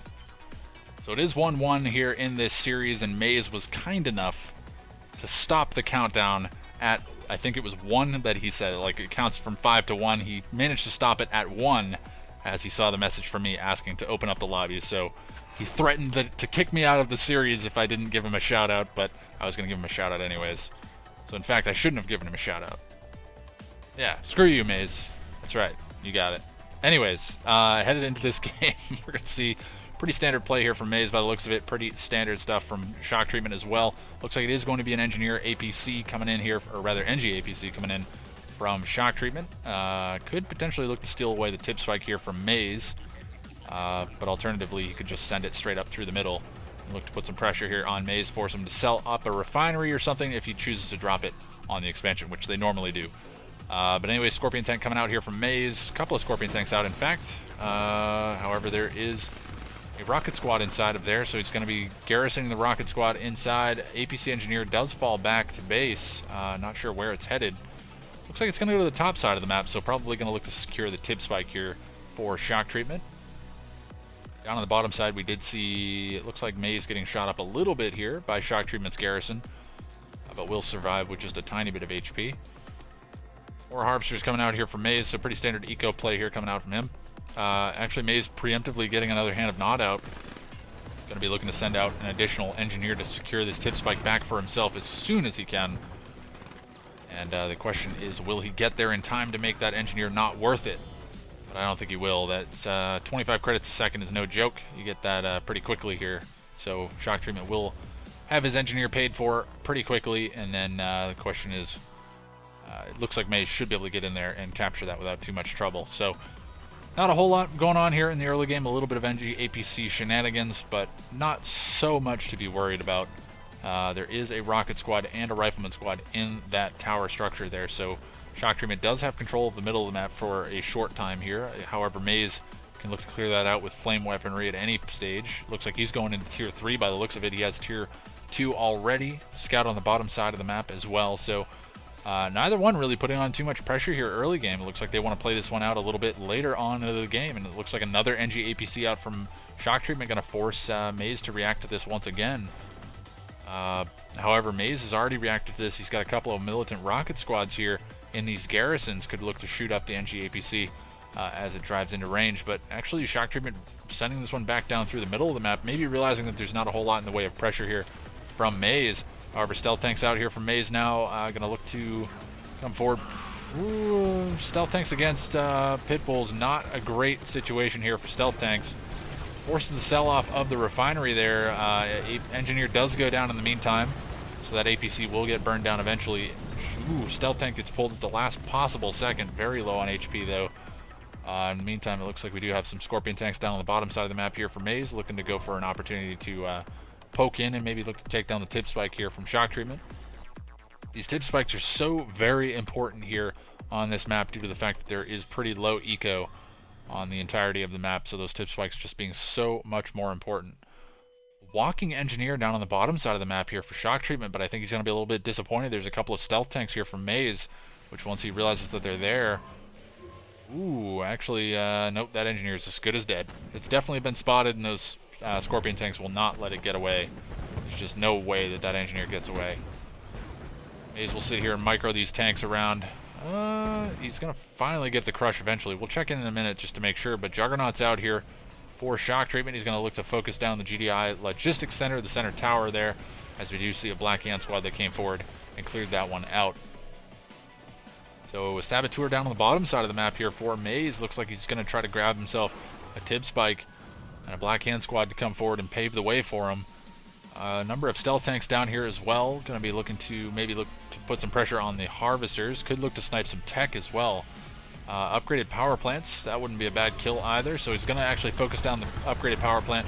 Probably going to look to transition over and focus down the tech straight away. Let's take a look and see what's going on here. It looks like Juggernaut's going to try to hold the line here against this infantry. But this infantry is really just a diversion. No, not actually firing on the Tier 3. So instead going to focus down these Pit Bulls. But these... Looks like the Stealth Tanks do come through with a victory in that fight, and instead going to focus on Harvesters here, and I actually like this choice too. I mean, destroying Harvesters, especially at this stage in the game on a field like this, would not be a bad idea. Stealth Tank's taking a fair bit of damage. That's the veteran Stealth Tank as well. That one will go down for sure. One Stealth Tank versus one Pit Bull, though, should be able to clean that up. Going to take a fair bit of damage, though, for its trouble. In the meantime, in the middle of the map, it looks like Maze is being pushed back. We do hear a Tib Catalyst missile. Not sure. It's back in the original main here. So realizing that shock treatment has pretty much mined up his entire main field, he's going to kill off the refineries at the, or rather at the original main, since the expansion has been completely cleaned up.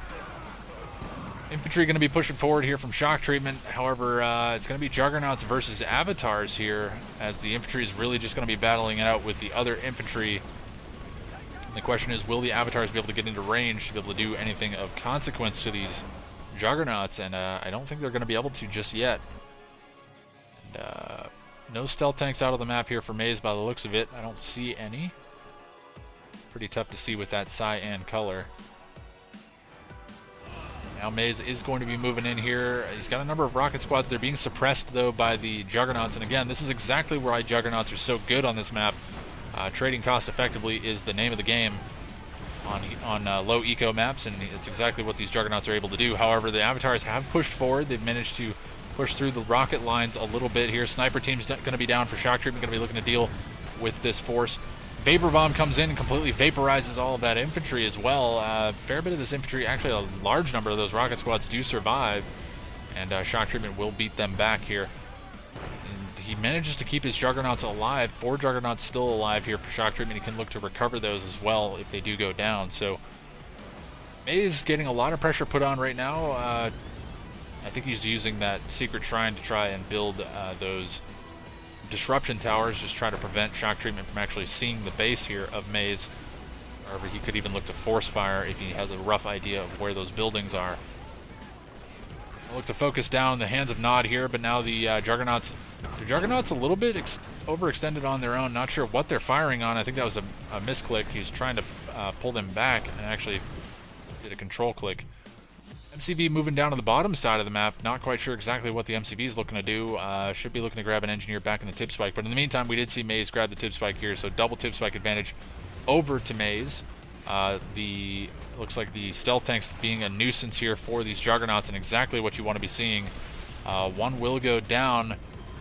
And now all of the Juggernauts have been focused down. And the question is, will Maze be able to crack through this force now of shock treatment? He's spamming out infantry. He's got an engineer out to try and recover that last husk. I don't think he's going to be able to get into range to grab that. Actually, a couple of engineers coming out here. Actually, he does grab one of the Juggernauts straight away, but will he be able to get into range? I don't think he will. No, the engineer does go down. In the meantime, we do have the MCB down on the bottom left for shock treatment, so this is risky. Maze is just going to be running forward with a huge infantry swarm. It's mostly militant squads, so not a lot in the way of base killing forces, but there's a fair number of rocket squads and a couple of Avatars mixed in to likely seal the deal here for this game. Sonic emitters, whoa! Sonic emitters being dropped here from shock treatment as my mouse goes a little bit haywire.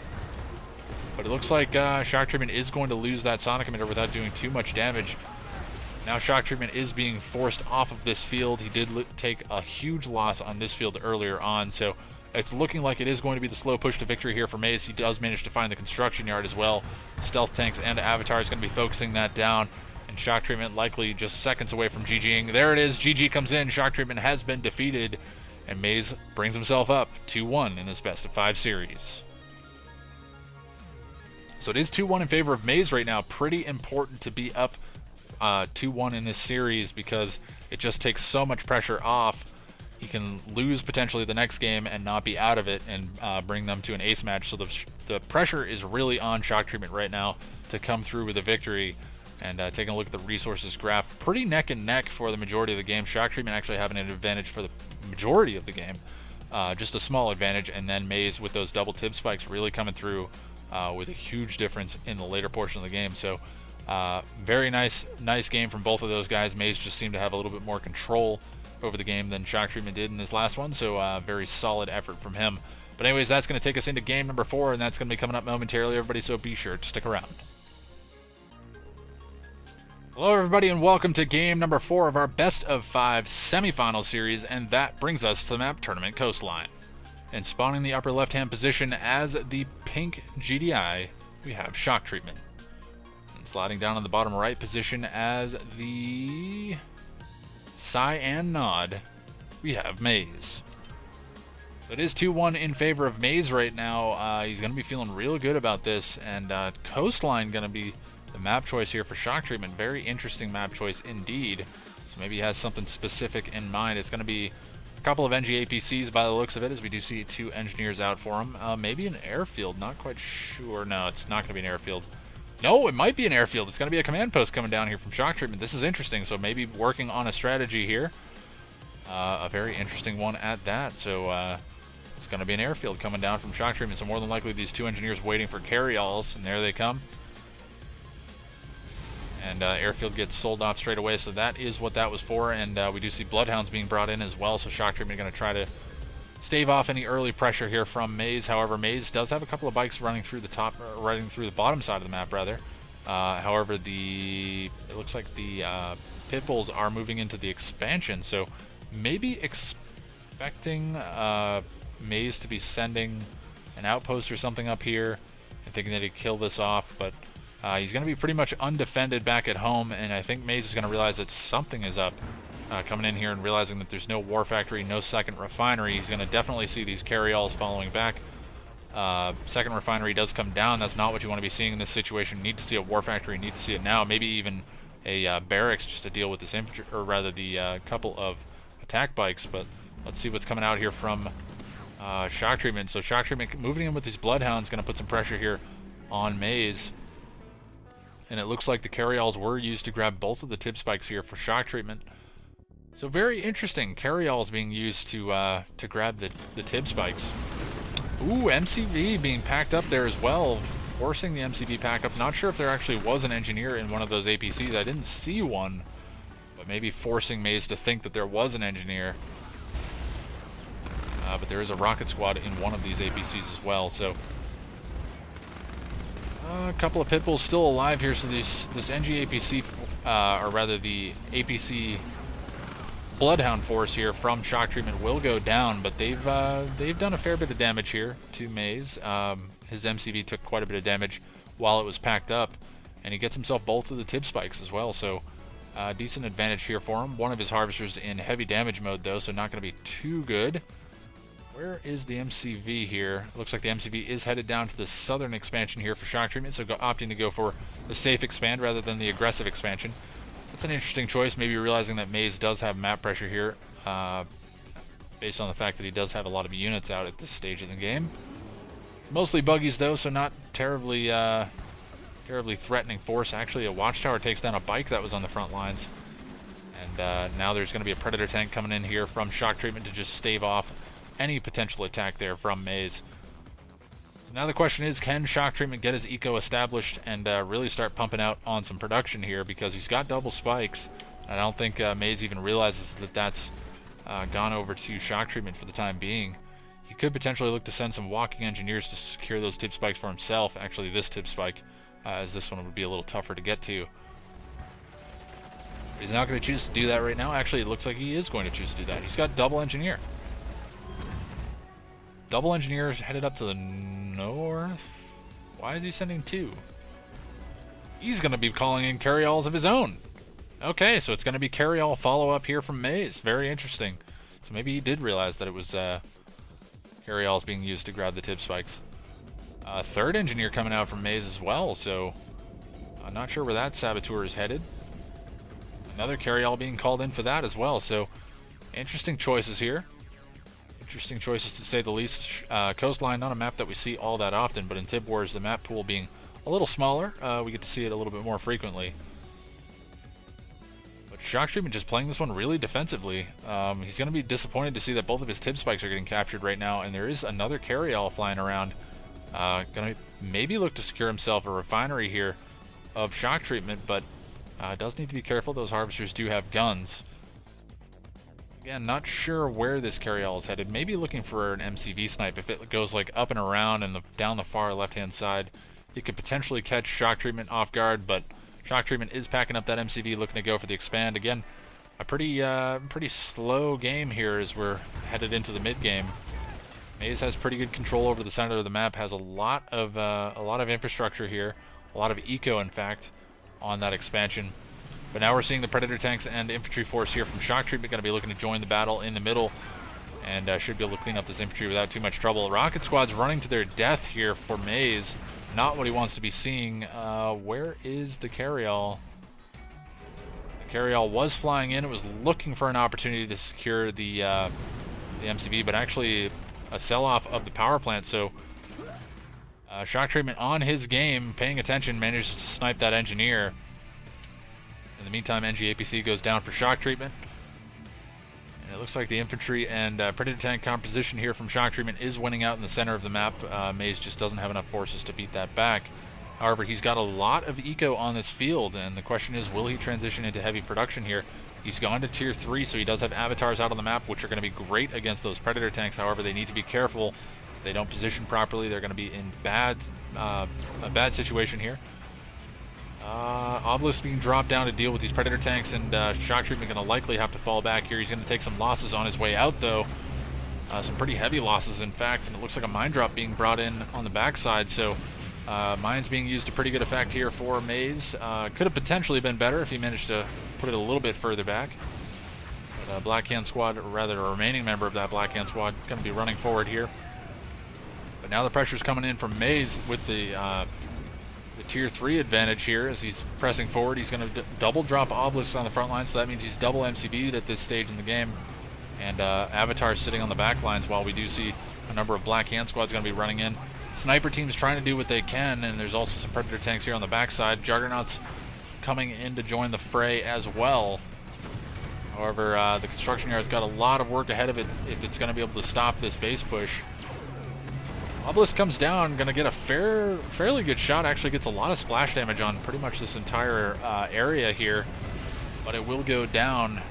Low power mode there for Maze. Going to try to get his power back online. He's going to be power microing here. Smart move from Maze, and now the MCV is under pressure here from shock treatment. He's likely going to be losing that, so this may very well be GG here for shock treatment. I don't know how he recovers from this. Being pressured off of this expansion, now Maze can look to set up some eco on this field for himself. I think shock treatment may be scratching his head. GG comes in, and that's going to be it here. Maze secures himself a spot in the finals, taking shock treatment down 3-1 in this best of 5 series. So 8 minutes and 2 seconds, very fast games here today. We haven't really seen any games go beyond like 10 minutes or so, but we've seen tier 3 in almost every game, which has also been pretty interesting. Just Maze, it looked like he just had shock treatment's number in that game, opting to go into tier 3 rather than heavy tier 1 production, and capitalizes on that time left alone in the middle of the map, grabs himself both of the tip spikes later on in the game, neutralizing that advantage for shock treatment, and then shock treatment not having any presence in the middle of the map for a good portion of that game really spelled his demise as the base creep came in. So that's going to be it. Maze is going to secure himself a spot in the finals against Bike Rush, and that's going to be coming up momentarily, everybody, so be sure to stick around. Hello everybody, and welcome to game number 1 of our best of 7 final series, and that brings us to the map Tournament Rift. And sliding over to the far left hand side as the cyan nod, we have Maze. And sliding over the right hand side, the man that decided to go random here in this game as the red nod, we have Bike Rush Owns. This is game number 1. It's anybody's series, and it's best of 7, so that means first to 4. And so we'll have to see what kind of shenanigans these guys have up their sleeves. So we're going to see at least 4 games here. And should be interesting to see what map selection comes out from these guys as well. We've seen a variety of maps from both sides, so I'll be interested to see what we end up seeing. But I think this is actually a rehash of a recent tournament here where Bike Rush actually demolished Maze. I think it was 4-0 in the finals. At least I believe that was a recent tournament. I may be remembering that incorrectly, but again, these guys are so prominent and making it to the later portions of tournaments. Bike Rush, Maze, Shock Treatment, Aeonian. It's strange because Shock Treatment versus Aeonian is our third place matchup, and look at this mirror builds, mirror positioning of these Raider buggies as well. Very funny to see that. Both sides looking to snipe any engineers going to those tip spikes. But none will get any kills there, as neither one went for anything too risky here. But as I was saying, Aeonian versus Shock Treatment very well could have been our finals as well, so just not going to be in the cards there for either of them today. But they put on a show for us nonetheless. It's going to be double War Factory here for Bike Rush before the expand, and let's see if it's going to be triple Refinery here from Maze. Potentially going to be seeing a second War Factory down from him. This is taking a long time to build. I'm not sure exactly what that's going to be, to be honest. It must be a War Factory. Let's see. And it should be plopping down any second now. It is going to be a second War Factory. All right. So double War Factory for Maze, double War Factory for Bike Rush, however. 3 refineries down for Maze. Wow, hiccup there out of nowhere. John Cena hiccup as it comes out of nowhere. But, number of bikes out here from Bike Rush. Not terribly shocking. These guys do want to fight for that early game control. And also going to be looking to grab some of that blue tib. Maze already on the blue tib as well, so going to be looking to secure some of that for himself. Bike Rush not actually sending any units down there, so seems to be content with giving up the pressure down there. Maybe not thinking that Maze would send a Harvester down there, knowing that he's in a nod mirror. He's got a fair number of Bike Buggy as well. Going to be looking to come in down here just to make sure that he's keeping his Harvester safe. But that one's going to walk away with a full load of blue Tiberium there and cleaning up the majority of the tib as well. So going to be feeling good about that. Maze going to be getting a little bit of an eco advantage there. And Bike Rush playing pretty defensively as well. So these guys seem to be just kind of playing safe and maybe gauging to see if either one of them are going with anything too crazy here in the early game. And Bike Rush is going to be repositioning his forces, realizing that Maze is on the top side of the map. And he's going to be sending his Bike Buggy back into position. A lot of Bike Buggy coming in here from Maze. He's going to get himself a power plant for sure. And that power plant will go down. Sell-off comes in from Bike Rush, gets 19 credits back for his trouble. MCV moving down to the south here for Maze, already into the middle of the map. Going to be looking to secure himself both tib spikes. He also has control of these garrisons as well, so Bike Rush probably doesn't even know this is going on. And then there's also going to be a refinery on the blue tib field as well, would be my guess. And looks like Maze is going to be steering down to the bottom side of the map. This is a little bit risky. Typically, if you want to do something a little bit sneaky on one side of the map, you want to keep your aggression up on the other side. But maybe expecting Bike Rush to send something down here on the bottom side of the map, doesn't want to leave his MCV completely out of position. So a bit of mind games here coming in from both sides.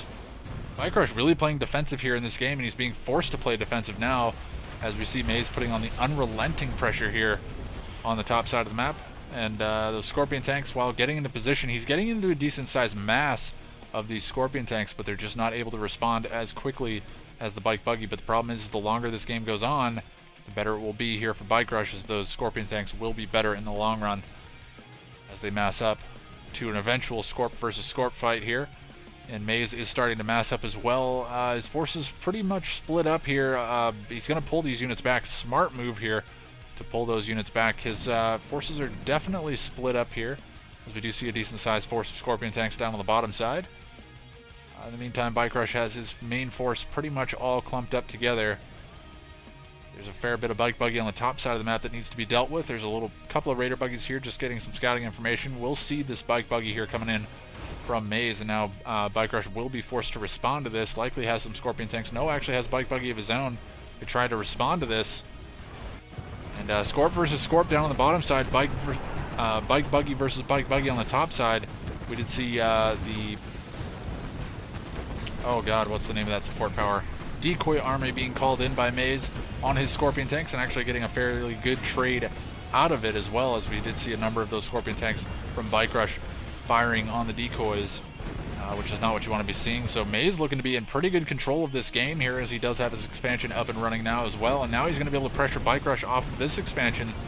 Harvester going to be going down there, may actually be able to re-stealth. No, it does go down. Gets its full load of Tiberium off though, and Bike Buggy coming in here from Maze. Looks like it's going to rally down into this fight as well. Could potentially look to snipe the tech here from Bike Rush, however, we'll likely be seeing an obelisk coming down from him in the near future. He's probably struggling to get that out.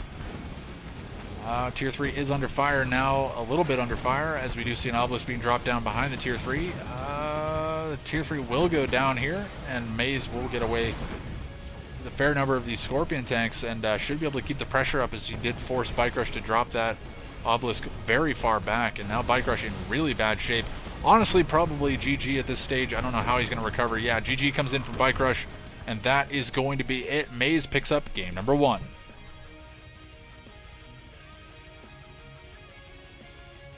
So So solid showing here from Maze, just absolutely controlled the game from the start, knew exactly what he wanted to do, sent his MCV down to the bottom side of the map as he had a fair bit of bike buggy on the top side, and just kept Bike Rush hemmed in, and Bike Rush uncharacteristically playing very defensively against Maze, maybe giving him the credit that where credit is due. So Maze going to be picking up game number 1. It's definitely not over here, as it is best of 7, so first to 4. But Maze going to be feeling good about picking up that game 1 and getting some momentum here in this series. The question is, will Bike Rush be able to turn it around in game number 2, where he has map choice? And that's going to be coming up momentarily, everybody, so be sure to stick around. Hello, everybody, and welcome to game number 2 of our best of 7 final series, and that brings us to the map Small Town, USA. And spawning down in the bottom left position as the cyan nod, we have Maze.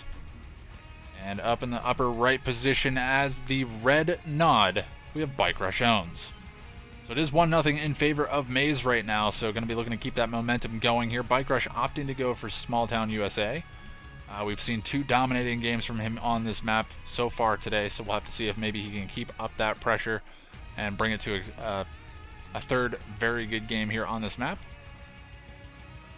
And Maze going to be sending out a fair number of scouts around the map, mostly dedicated to the bottom side, interestingly enough. Not really sending too much to the top side. He's going to just relinquish control of that to Bike Rush. And it seems like Bike Rush is doing the same on the bottom side. So pretty mirror builds here from these guys, just going to be split across the horizontal here. As we do see a couple of bikes out from Bike Rush, probably going to be the same thing out from Maze. No, it's going to be a Harvester straight away out of the gates here from Maze. May look to play this one a little more eco-centric, seeing that he did put a lot of pressure here on Bike Rush in the first game. Bike Rush going to be moving out with 3 bikes and 1 buggy here. Going to be looking to put some pressure here on Maze. Going to be forcing out a response at the very least, but more than likely going to be a Scorpion tank coming out from Maze to try to deal with that. And nope, it is going to be a bike. So that bike should be going down if Bike Rush is microing properly. There it goes. Bike goes down, and now Maze is going to be under pressure here. Another bike comes out from Maze, but he's going to be forced to pull that one back. Again, ooh, actually, Maze, very nice control there. Takes down the bike that was already damaged from the attack before. And now the Raider buggy is going to try to chase down the heavily damaged bike. They do manage to clean that one up, so 2 bikes going down for 2 bikes. Pretty decent trade here for Maze, all things considered. And now it looks like just some infantry standing on Tiberium. Garrisons fighting with garrisons in the middle of the map. No, actually, in fact, it was a militant squad just doing some damage to the MCV. And the remaining bike there from Bike Rush going to go down. So 3 bikes going down. I think only 2 bikes going down for Maze. So trade favoring Maze there in that situation. We do have tier 2. Wow, fast tier 3 here from Bike Rush. So is it going to be fast 1-clicks here from Bike Rush? Looks like it is, in fact, going to be that. And will it be enough? Tier 3 is done here for Maze as well. Is he going fast 1-clicks as well? Bike Rush does have the scout on this base, so he's going to see it. Tier 4 comes down from Maze, so should be looking to counteract the Tib Catalyst missile here. Where is it going to hit? He already hit Bike Rush. It looks like 1 refinery did go down. Ooh, actually lost the majority of his harvesters as well. Only 1 harvester left, 2 harvesters left alive here for Bike Rush. Hasn't actually done any 1-clicks of his own. Did he 1-click the Tib Chem plant? No, that was sold off. Does Maze know that Bike Rush has a Tib Chem plant? That's the question. Tiberium Catalyst missile comes down, drops 1 of the refineries as well. I think he was waiting for harvesters to get into range so he could kill those as well. Those will go down. Flame tanks coming out now from Maze. He kept his tier 2 around, going to be looking to secure himself some flame weaponry on the map. In the meantime, Bike Rush needs to get his refining capabilities back up and on par with Maze. Second refinery does come down. Actually, it's going to be a little bit faster than Maze here, as Maze is being forced to rebuild his second refinery. And then it is going to be Scorpion tanks coming out from Maze. Stealth tanks out from Bike Rush to try to deal with these flame tanks. They do need to be careful, though. They don't want to be too close to the flame tank. He is going to be able to focus down that flame tank before Maze is able to do too much damage with it. Obelisk comes down from Bike Rush to try to deal with these Scorpion tanks. And the Stealth tank will take down the other one. So very nice pickups there from Bike Rush. Going to be staving the aggression here of Maze. Maze, in the meantime, is going to be expanding up to the top side of the map. And what are we going to be seeing out of Bike Rush? Going to have to see an expansion out of him in the near future, more than likely getting some power online. And Flame Tank comes in, going to be burning down the newly minted War Factory here from Bike Rush, and there's no way to stop this. That War Factory is as good as dead. And Bike Rush, does he actually see this? He must see it. He just has no way of dealing with it. Refinery going to be getting burned down here as well, so Maze getting a nice pickup there with this Flame Tank. Bike Rush must have been microing elsewhere, as I think he was a little slow to respond to that. He was more than likely microing this Stealth Tank. Trying to do a little bit of damage here to Maze, but again, Maze looking to be in dominating shape right now. There's a couple of avatars out here from Bike Rush. He's going to be using that Tier 3 advantage. Tier 3 was sold off for Maze. So opting to sell up his Tier 3 and instead go into heavy Tier 1 spam.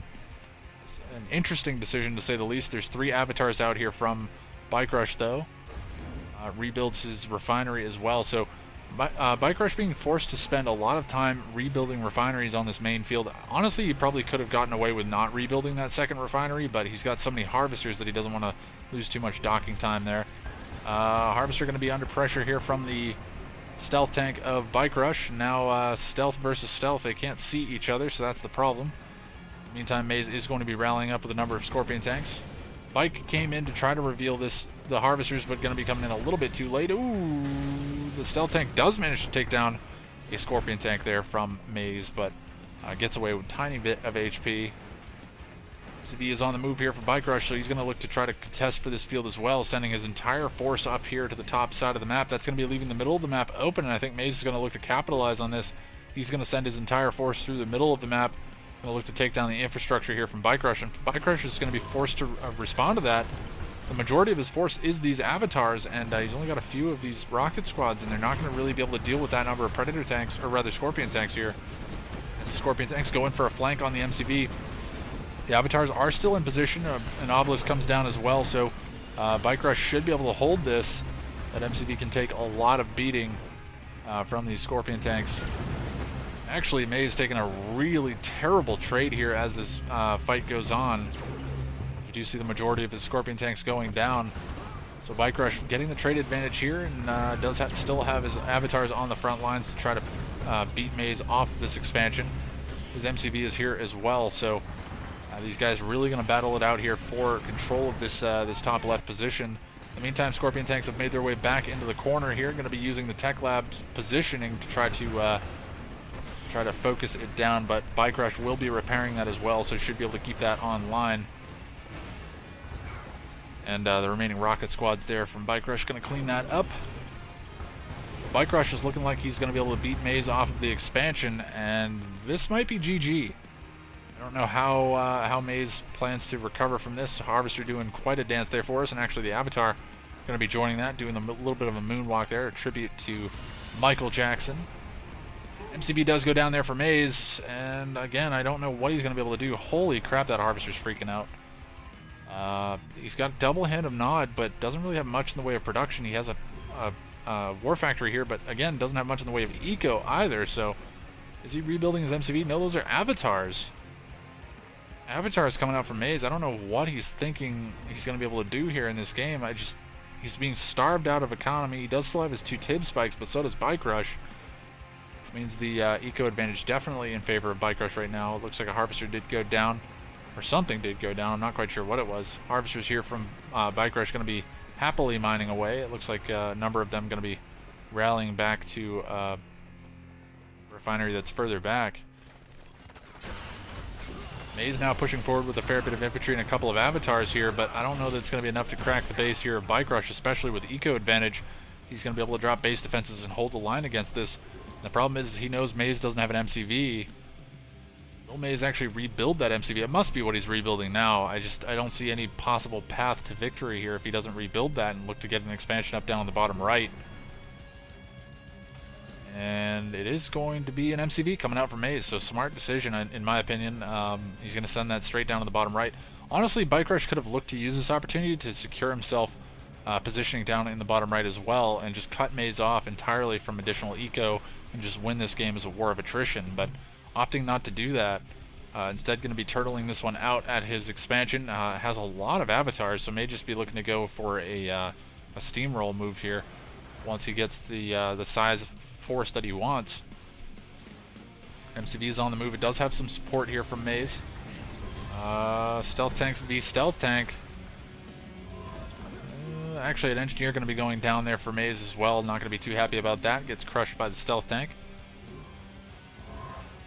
But Maze is in position with his construction yard. It's pretty far away. I think he'll only be able to drop his refinery about here, which isn't exactly ideal, but he needs to get that up and running as soon as possible. Again, Bike Rush still camping this one out. Is he going to go tier 4 once again and look to go for those one-clicks on Maze and just really seal the deal? He has a crane as well, which isn't actually building anything. He's not building anything off of his construction yard. Looks like Bike Rush is just waiting this one out. He's building Venoms. He's got doubled air tower Venoms being produced right now.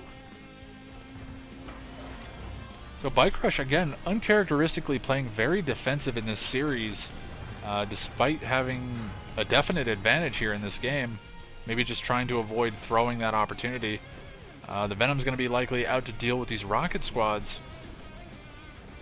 Mine Drop comes in from Bike Rush, but a little bit unnecessary there. At least I think it's from Bike Rush. He's the only one with an air tower to my knowledge. Tier 3 is under pressure now. Maze is going to be forced to sell that up. Gets 1,400 credits back for his sell, so smart decision to sell that up. He's going to try to rebuild his infrastructure here on this expansion.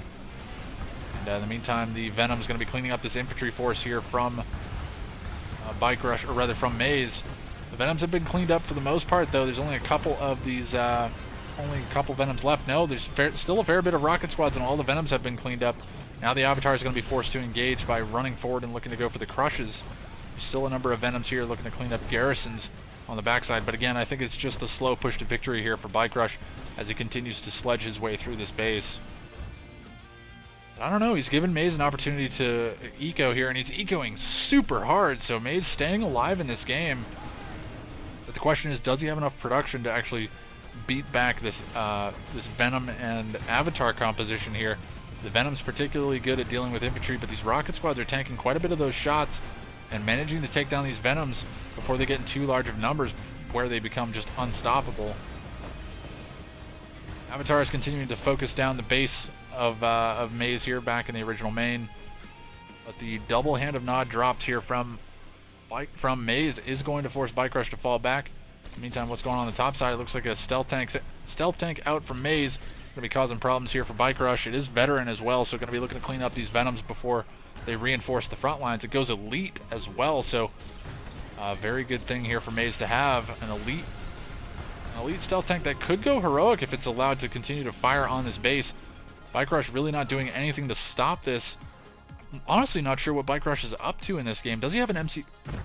Where's his MCV? Oh, okay, he sent his MCV down to the original main. It's going to be a bit of a base push here for Bike Rush. He's keeping his avatars really far back, though. In the meantime, we do have a heroic stealth tank out from Maze. Heroic stealth tank late game is devastating. But the problem is an obelisk can solidly deal with that. A lot of bikes coming in here from Bike Rush. Should be able to clean this stealth tank up. That stealth tank's damage output is insane. Is he going to keep it alive? Oh my god, one more shot. It does manage to survive. All of those bikes going down there, and Bike Rush pounding his keyboard most likely. Not going to be happy about the fact that that heroic stealth tank is still alive. But the problem is that's really Maze's only hope, and Bike Rush will eventually deal with it. I think the obelisk came down and managed to kill that off. Where is it? Is it still alive? I don't think it is. I think it did go down. Unfortunate there for Maze. He's going to be losing his only stealth tank and only real damage threat here in this game. No, that stealth tank is still alive. Oh my god, it's still alive. It's getting chased down by bikes, and it's getting so close to dying, but it's still alive. Oh, it finally goes down by reverse moving into a triple rocket garrison there from Bike Rush. And now Bike Rush is falling back. That's a lot of infantry here from Maze, and he doesn't have anything to really deal with his infantry. His MCV is gone. How did Bike Rush lose his MCV? I'm totally lost here. Power plant's being sold off here. The Venoms are looking like they didn't really pay the dividends that Bike Rush was looking for. And now he's going to be forced to pull back with all these avatars. He's building more and more of these Venoms. I don't think the Venoms are going to be able to deal with these rocket squads in that large of numbers. He's going to have to find another alternative to these Venoms. kind of shocked at the choices here from Bike Rush in this game. Maze has been able to stay alive a lot longer than I was anticipating. He's completely cleaned up his green field, though, so the question is, will he be able to get back to his main field and get some refining done here again? Bike Rush with an MCV down here once again. He does have Tib Chem Plant. Oh my god! Tiberium Catalyst Missile being called in on infantry obliterates the infantry. That was a huge hit. Oh my god. So much infantry going down there. That was huge. At least I'm pretty sure it was a Tib Catalyst Missile. It certainly looked like it. But now the Venom's going to be able to clean up the remnants of this infantry. And now these avatars should be able to run forward without anything really contesting them. Oh man, it was a valiant effort here from Maze, but just the war of attrition going to be favoring Bike Rush as things go on. We will see... okay, so Sam Turret's coming down here from Maze. So Maze not giving up on this game. He's actually going to harvest here right in front of Bike Rush as well. But again, Bike Rush, he's got control of 3 fields right now. I don't see any path to victory here for Maze. I don't quite know why this game is still going. Bike Rush just camping. I'm not sure why. Maybe just a little bit of a trolley game here. I would have thought he'd look to secure a victory here early and just continue this series moving forward, or maybe just giving credit to Maze, thinking that he's going to be a bigger problem than he has been so far. But Maze sending 5 harvesters up to this main field of Bike Rush, going to look to harvest that out right under his nose. But more infantry out from Maze. He's just continuing to pump out infantry out of nowhere, but the problem is once this infantry is gone, there's pretty much nothing between Bike Rush and the remaining base here from Maze. And Raider Buggy is going to be joining the battle as well with those lasers. Going to be doing a lot of damage to this infantry. Looks like we do have SAM turrets down, but they're not going to be able to do anything here as the Venom's only now joining the party. And should be able to clean up the remainder of this production here from Maze, and honestly would like to see the GG from him here. GG comes in, and that is going to be it for game number 2. Bike Rush evens up the series 1-1.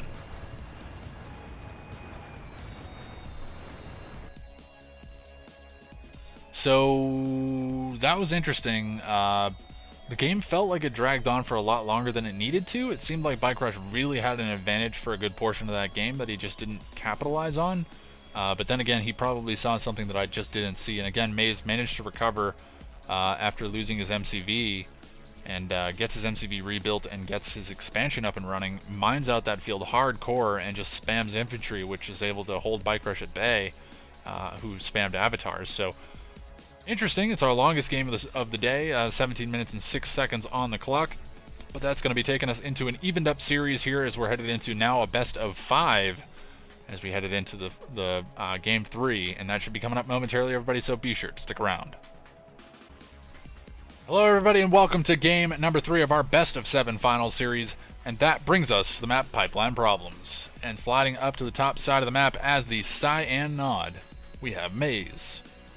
And then down on the bottom side, as the red nod, we have Bike Rush owns. So it is evened up here, as we do see Bike Rush picking up the last game here.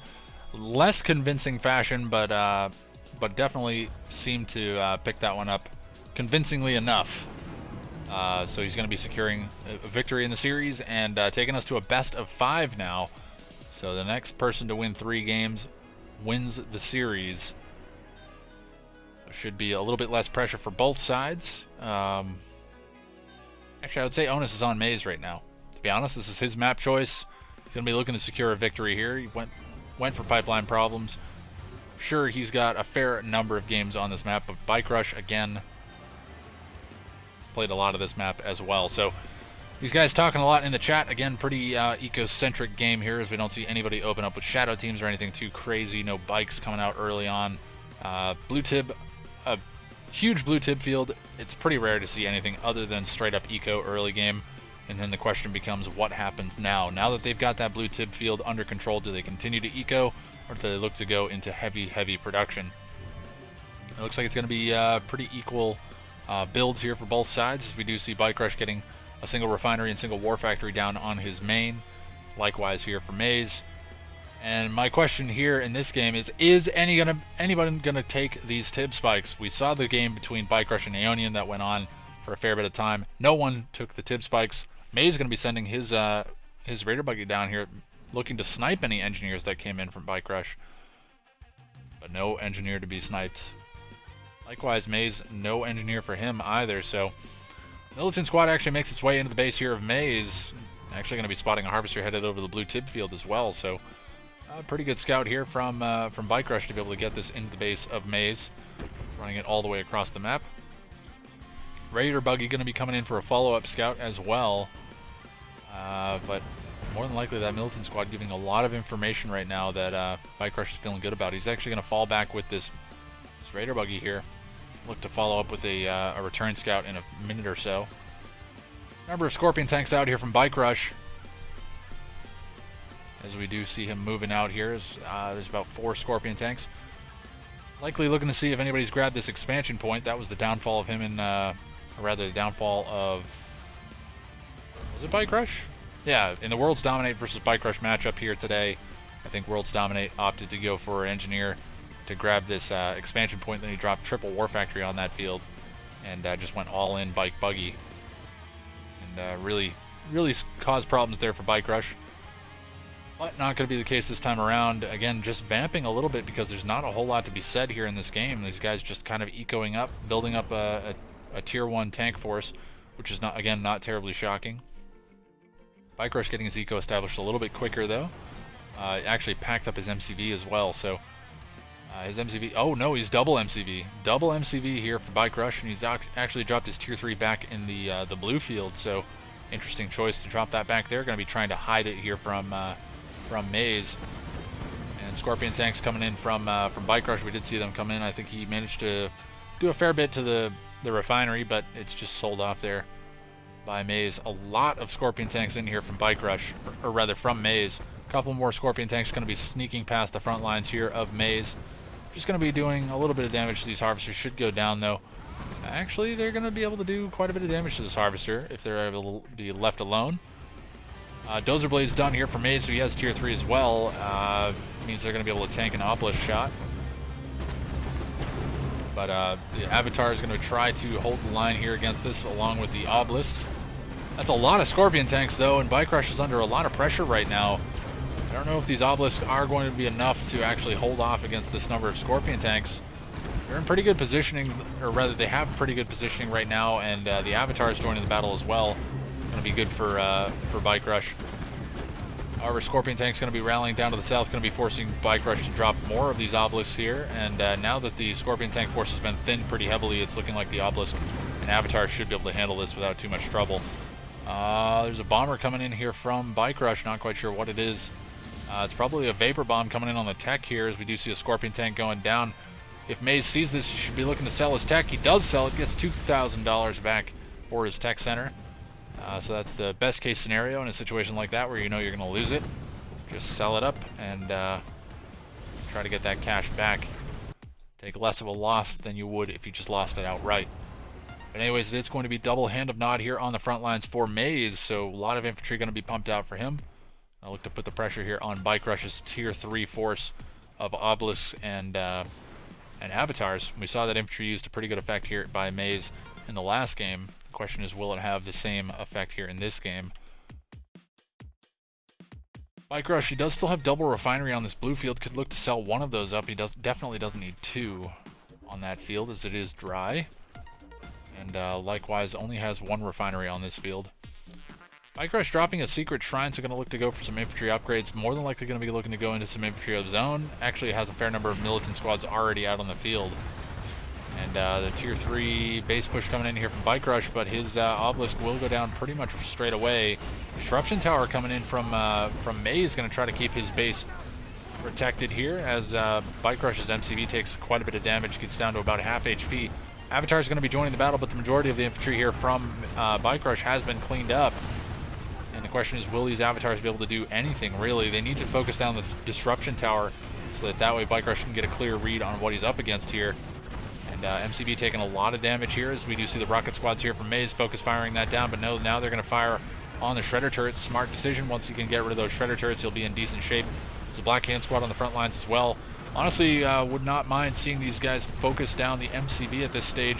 Avatar is going to be coming in for the crush, as these avatars are pretty much useless otherwise. And Rocket Squad's going to be going elite, as we do see a couple of those avatars going down. And actually, Bike Rush wisely turning around and focus firing down his own avatar husk that was right in front of the barracks here for hand of nod from Maze. So all the action here in the center of the map, as we don't see anything going on the sides. Nobody's grabbed the EMP control center either. A notable difference here is that Maze does have control of his tip spike. Bike Rush does not have his. So staying true to his form in the last series that we saw. And Bike Rush is just gonna try to put on unrelenting pressure here as the base creep does come in. He's got the obelisks on the front lines. There's really no infantry here to speak of from Maze, and the avatars are way out of position here. Obelisk coming down, but getting immediately focused down. It's looking like Bike Rush should be able to press through this. If his avatars all decide to join the fight here, he's going to continue the base push, as we do see another operation center being dropped. Another obelisk coming down as well. GG comes in from Maze, and that is going to be it. Bike Rush takes game number 3 and ends up 2-1 in this best of 7 series. So pretty solid game there from Bike Rush. 8 minutes exactly on the clock. Honestly, it was looking good for both sides. I thought Maze's pressure there with the Scorpion tanks was pretty good, but unfortunately was staved off by the constant obelisk drops there from Bike Rush, and being joined by a couple of avatars as well. Nice infantry transition by Maze, but it was stopped pretty heavily by the Shredder turret spam coming in from Bike Rush, and just a fair number of militant squads being built as well. So just solid decisions there from Bike Rush. Is able to come through victorious despite not having his tip spike. He didn't have his tip spike. But anyways, that's going to be it for game number 3. Bike Rush is up 2-1 in this best of 7 series. It's anybody's game here in game 4, and that's coming up momentarily, everybody, so be sure to stick around. Hello, everybody, and welcome to game number 4 of our best of 7 final series, and that brings us to the map Tournament Tower. And spawn in the upper left-hand position as the red nod, we have Bike Rush owns. And sliding down into the bottom right position as the cyan nod, we have Maze. So it is going to be Bike Rush up 2-1 in this best of 7 series. If he secures a victory here, he's going to put himself at match point. Maze definitely needs to strike back here. He doesn't want to be put down that far, and Bike Rush going to win out the fight for the logistics center in the center of the map. So that tower going to be going in favor of Bike Rush. In the meantime, Maze does grab his tip spike on the bottom side. Bike Rush a little slow to grab his tip spike on the top side. He does grab it now. Looks like shadow teams. Whoa, lots of shadow teams out here for Bike Rush. I think there's five shadow teams, so that's going to be a refinery hit squad here coming in from Bike Rush. We do see them all landing now. Likely waiting for the refinery to be dropped, and then he should be able to drop that refinery straight away. But the second refinery does come down from Maze on his main. So instead, Bike Rush may actually use this opportunity to bomb the war factory here. That's not a terrible idea either. Just going to be delaying the production here from Maze even further. And in the meantime, Bike Rush needs to get his second refinery down. He's got a couple of harvesters out. However, eco advantage in favor of Maze right now, as he does have 3 refineries, or rather 3 harvesters, 2 refineries. 3 harvesters, 2 refineries here now for Bike Rush, and War Factory comes back down for Maze. The question is, will these shadow teams be able to bomb it again? They do bomb it straight away, so War Factory goes down once again. And I think he does still have 5 shadow teams. Let's just check quickly the health bars. No, he's only got 4 shadow teams, so he won't be able to bomb it again. Be able to do a lot of damage to it, but he won't be able to take it down. It's just not going to be enough damage. At least not to my knowledge, I don't know. But anyways, Maze is going to be winning out a scout fight there, as Bike Rush did sell off a building to try to deal with that. And shadow team's likely just going to be used to bomb power plants at this stage, and Maze trying to defend his war factory here is he's going to lose power. He was likely expecting that, but he's going to keep his war factory alive, which is the important thing. Needs to get that production back online, get those harvesters back out, and it's going to be raider buggies coming out for him. So Bike Rush using this time to get his eco established really heavily right now, and he's got a war factory down at his expansion, and he's actually opting to go for the standard like Kane's Wrath build, where you send your MCB up here as you don't have all that crazy build radius that you do in Tib Wars. But Bike Rush going to go very aggressive here. He's sending his MCV very far forward. This is interesting. I don't know why he's sending it so far forward. I would have thought that the MCV would maybe like tuck into this corner, and that way you could drop like a refinery here, which would actually not be bad at all. But I think instead he's going to just look to keep the pressure mounted on Maze here, as we do see a number of Scorpion tanks going to be joining the front lines. And I think that's exactly what Bike Rush is going to be looking to do. He's going to send his MCV forward to be the anti-infantry force here that Bike Rush needs. And Maze is losing Scorpion tank after Scorpion tank, so we do see the GG comes in. Maze going to throw in the towel, realizing what was coming his way. Just has no way to recover from that, and that is going to be it. Bike Rush secures himself game 4 and gets himself to match point. Wow. All right, 3 minutes and 46 seconds, and now Maze is down 1-3 in this series. Not where he wants to be right now, especially after a good performance against Shock Treatment earlier on. So now the question is, can Bike Rush clean it up here in game 5, or will Maze be able to keep himself alive and bring us to a game 6? We'll have to see. Game number 5 is coming up momentarily, everybody, so be sure to stick around. Hello everybody, and welcome to game number 5 of our best of 7 final series, and that brings us to the map Barstow Badlands. And spawning on the left hand side as the cyan nod, we have Maze. And sliding over to the far right hand side as the red nod, we have Bike Rush owns. So it is match point here for for Maze. Needs to make something happen here. So I do have to adjust my mic, I apologize about that, but yeah, Maze really under the gun right now, and he's going to opt to go for Barstow. This is interesting because this map is so volatile. Even when you have a good plan on it, sometimes it can just go head over heels here. And I'm interested to see what Maze has up his sleeve here, because he must have something specific in mind. Otherwise, you wouldn't risk it on this map, I don't think. You'd go for something a little more standard and really hope to pick up a normal game, and then maybe save something like this for later on in the series. But he's going to opt to choose to go for this map anyways, and now he's going to fall back with his Raider Buggy as well. Might actually be able to make it back to base. No, it is going to go down, but he's going to trade out a bike for a buggy, and that's not a terrible trade there for Maze. However, he does lose some scouting opportunity. In the meantime, Maze does have good eyes on both the top and bottom sides of the map as well, so Maze not in bad shape right now. Neither one really going for the center tib spike here. Not willing to commit to that by the looks of it. As we do see Garrison's grabbed by both Maze and Bike Rush. So Bike Rush is going to be stopping any push there through the middle unless it's going to be some kind of a flame weapon. Triple refinery down here from Maze. In the meantime, it's only double refinery for Bike Rush. Double war factory, though, coming out from him as well. Already Scorpion tanks being produced here for Bike Rush. And Scorpion tanks on this map just so good, because the distance between bases is not huge, and if you can get in there and really put the pressure on, it can be pretty devastating. And let's see, it looks like Bike Rush, where does MCV go? Did he sell his MCV? Wait, what? Where's the MCV? Am I missing something? I'm lost here. Where the heck is his MCV?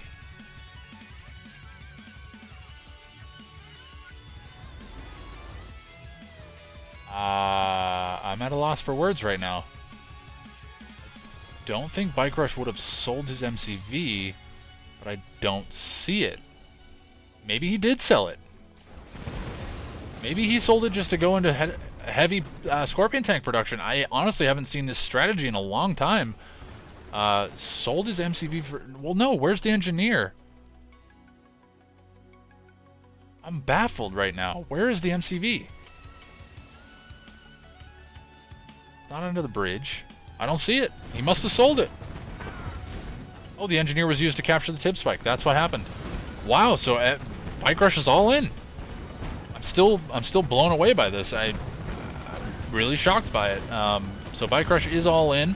He's got a lot of Scorpion tanks. He's forcing laser turrets to be dropped out of Maze, and I don't think that Maze is going to be able to curb this aggression.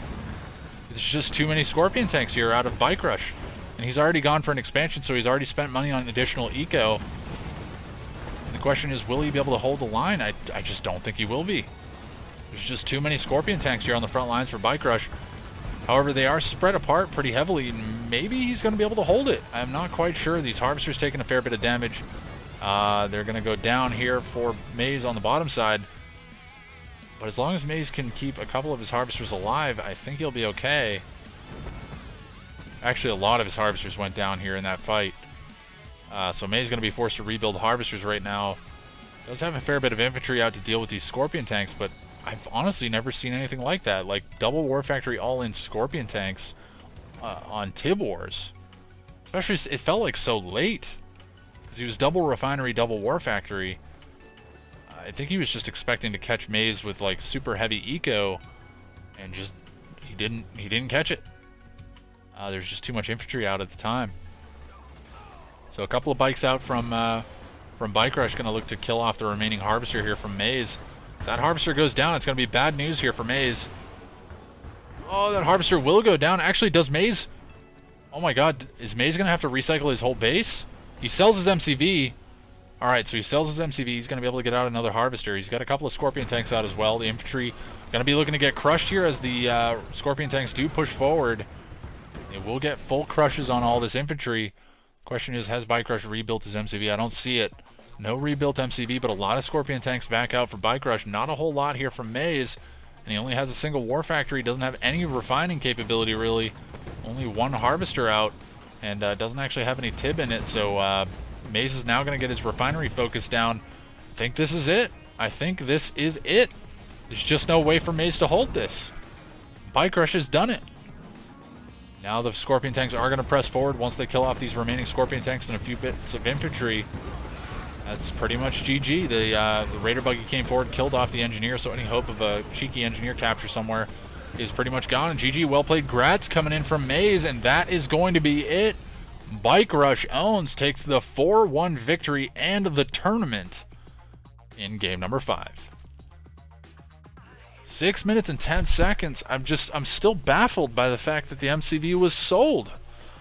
I spent so much time searching for it because I'm just like, there's no way. There's no way he sold his MCV, but he sold it.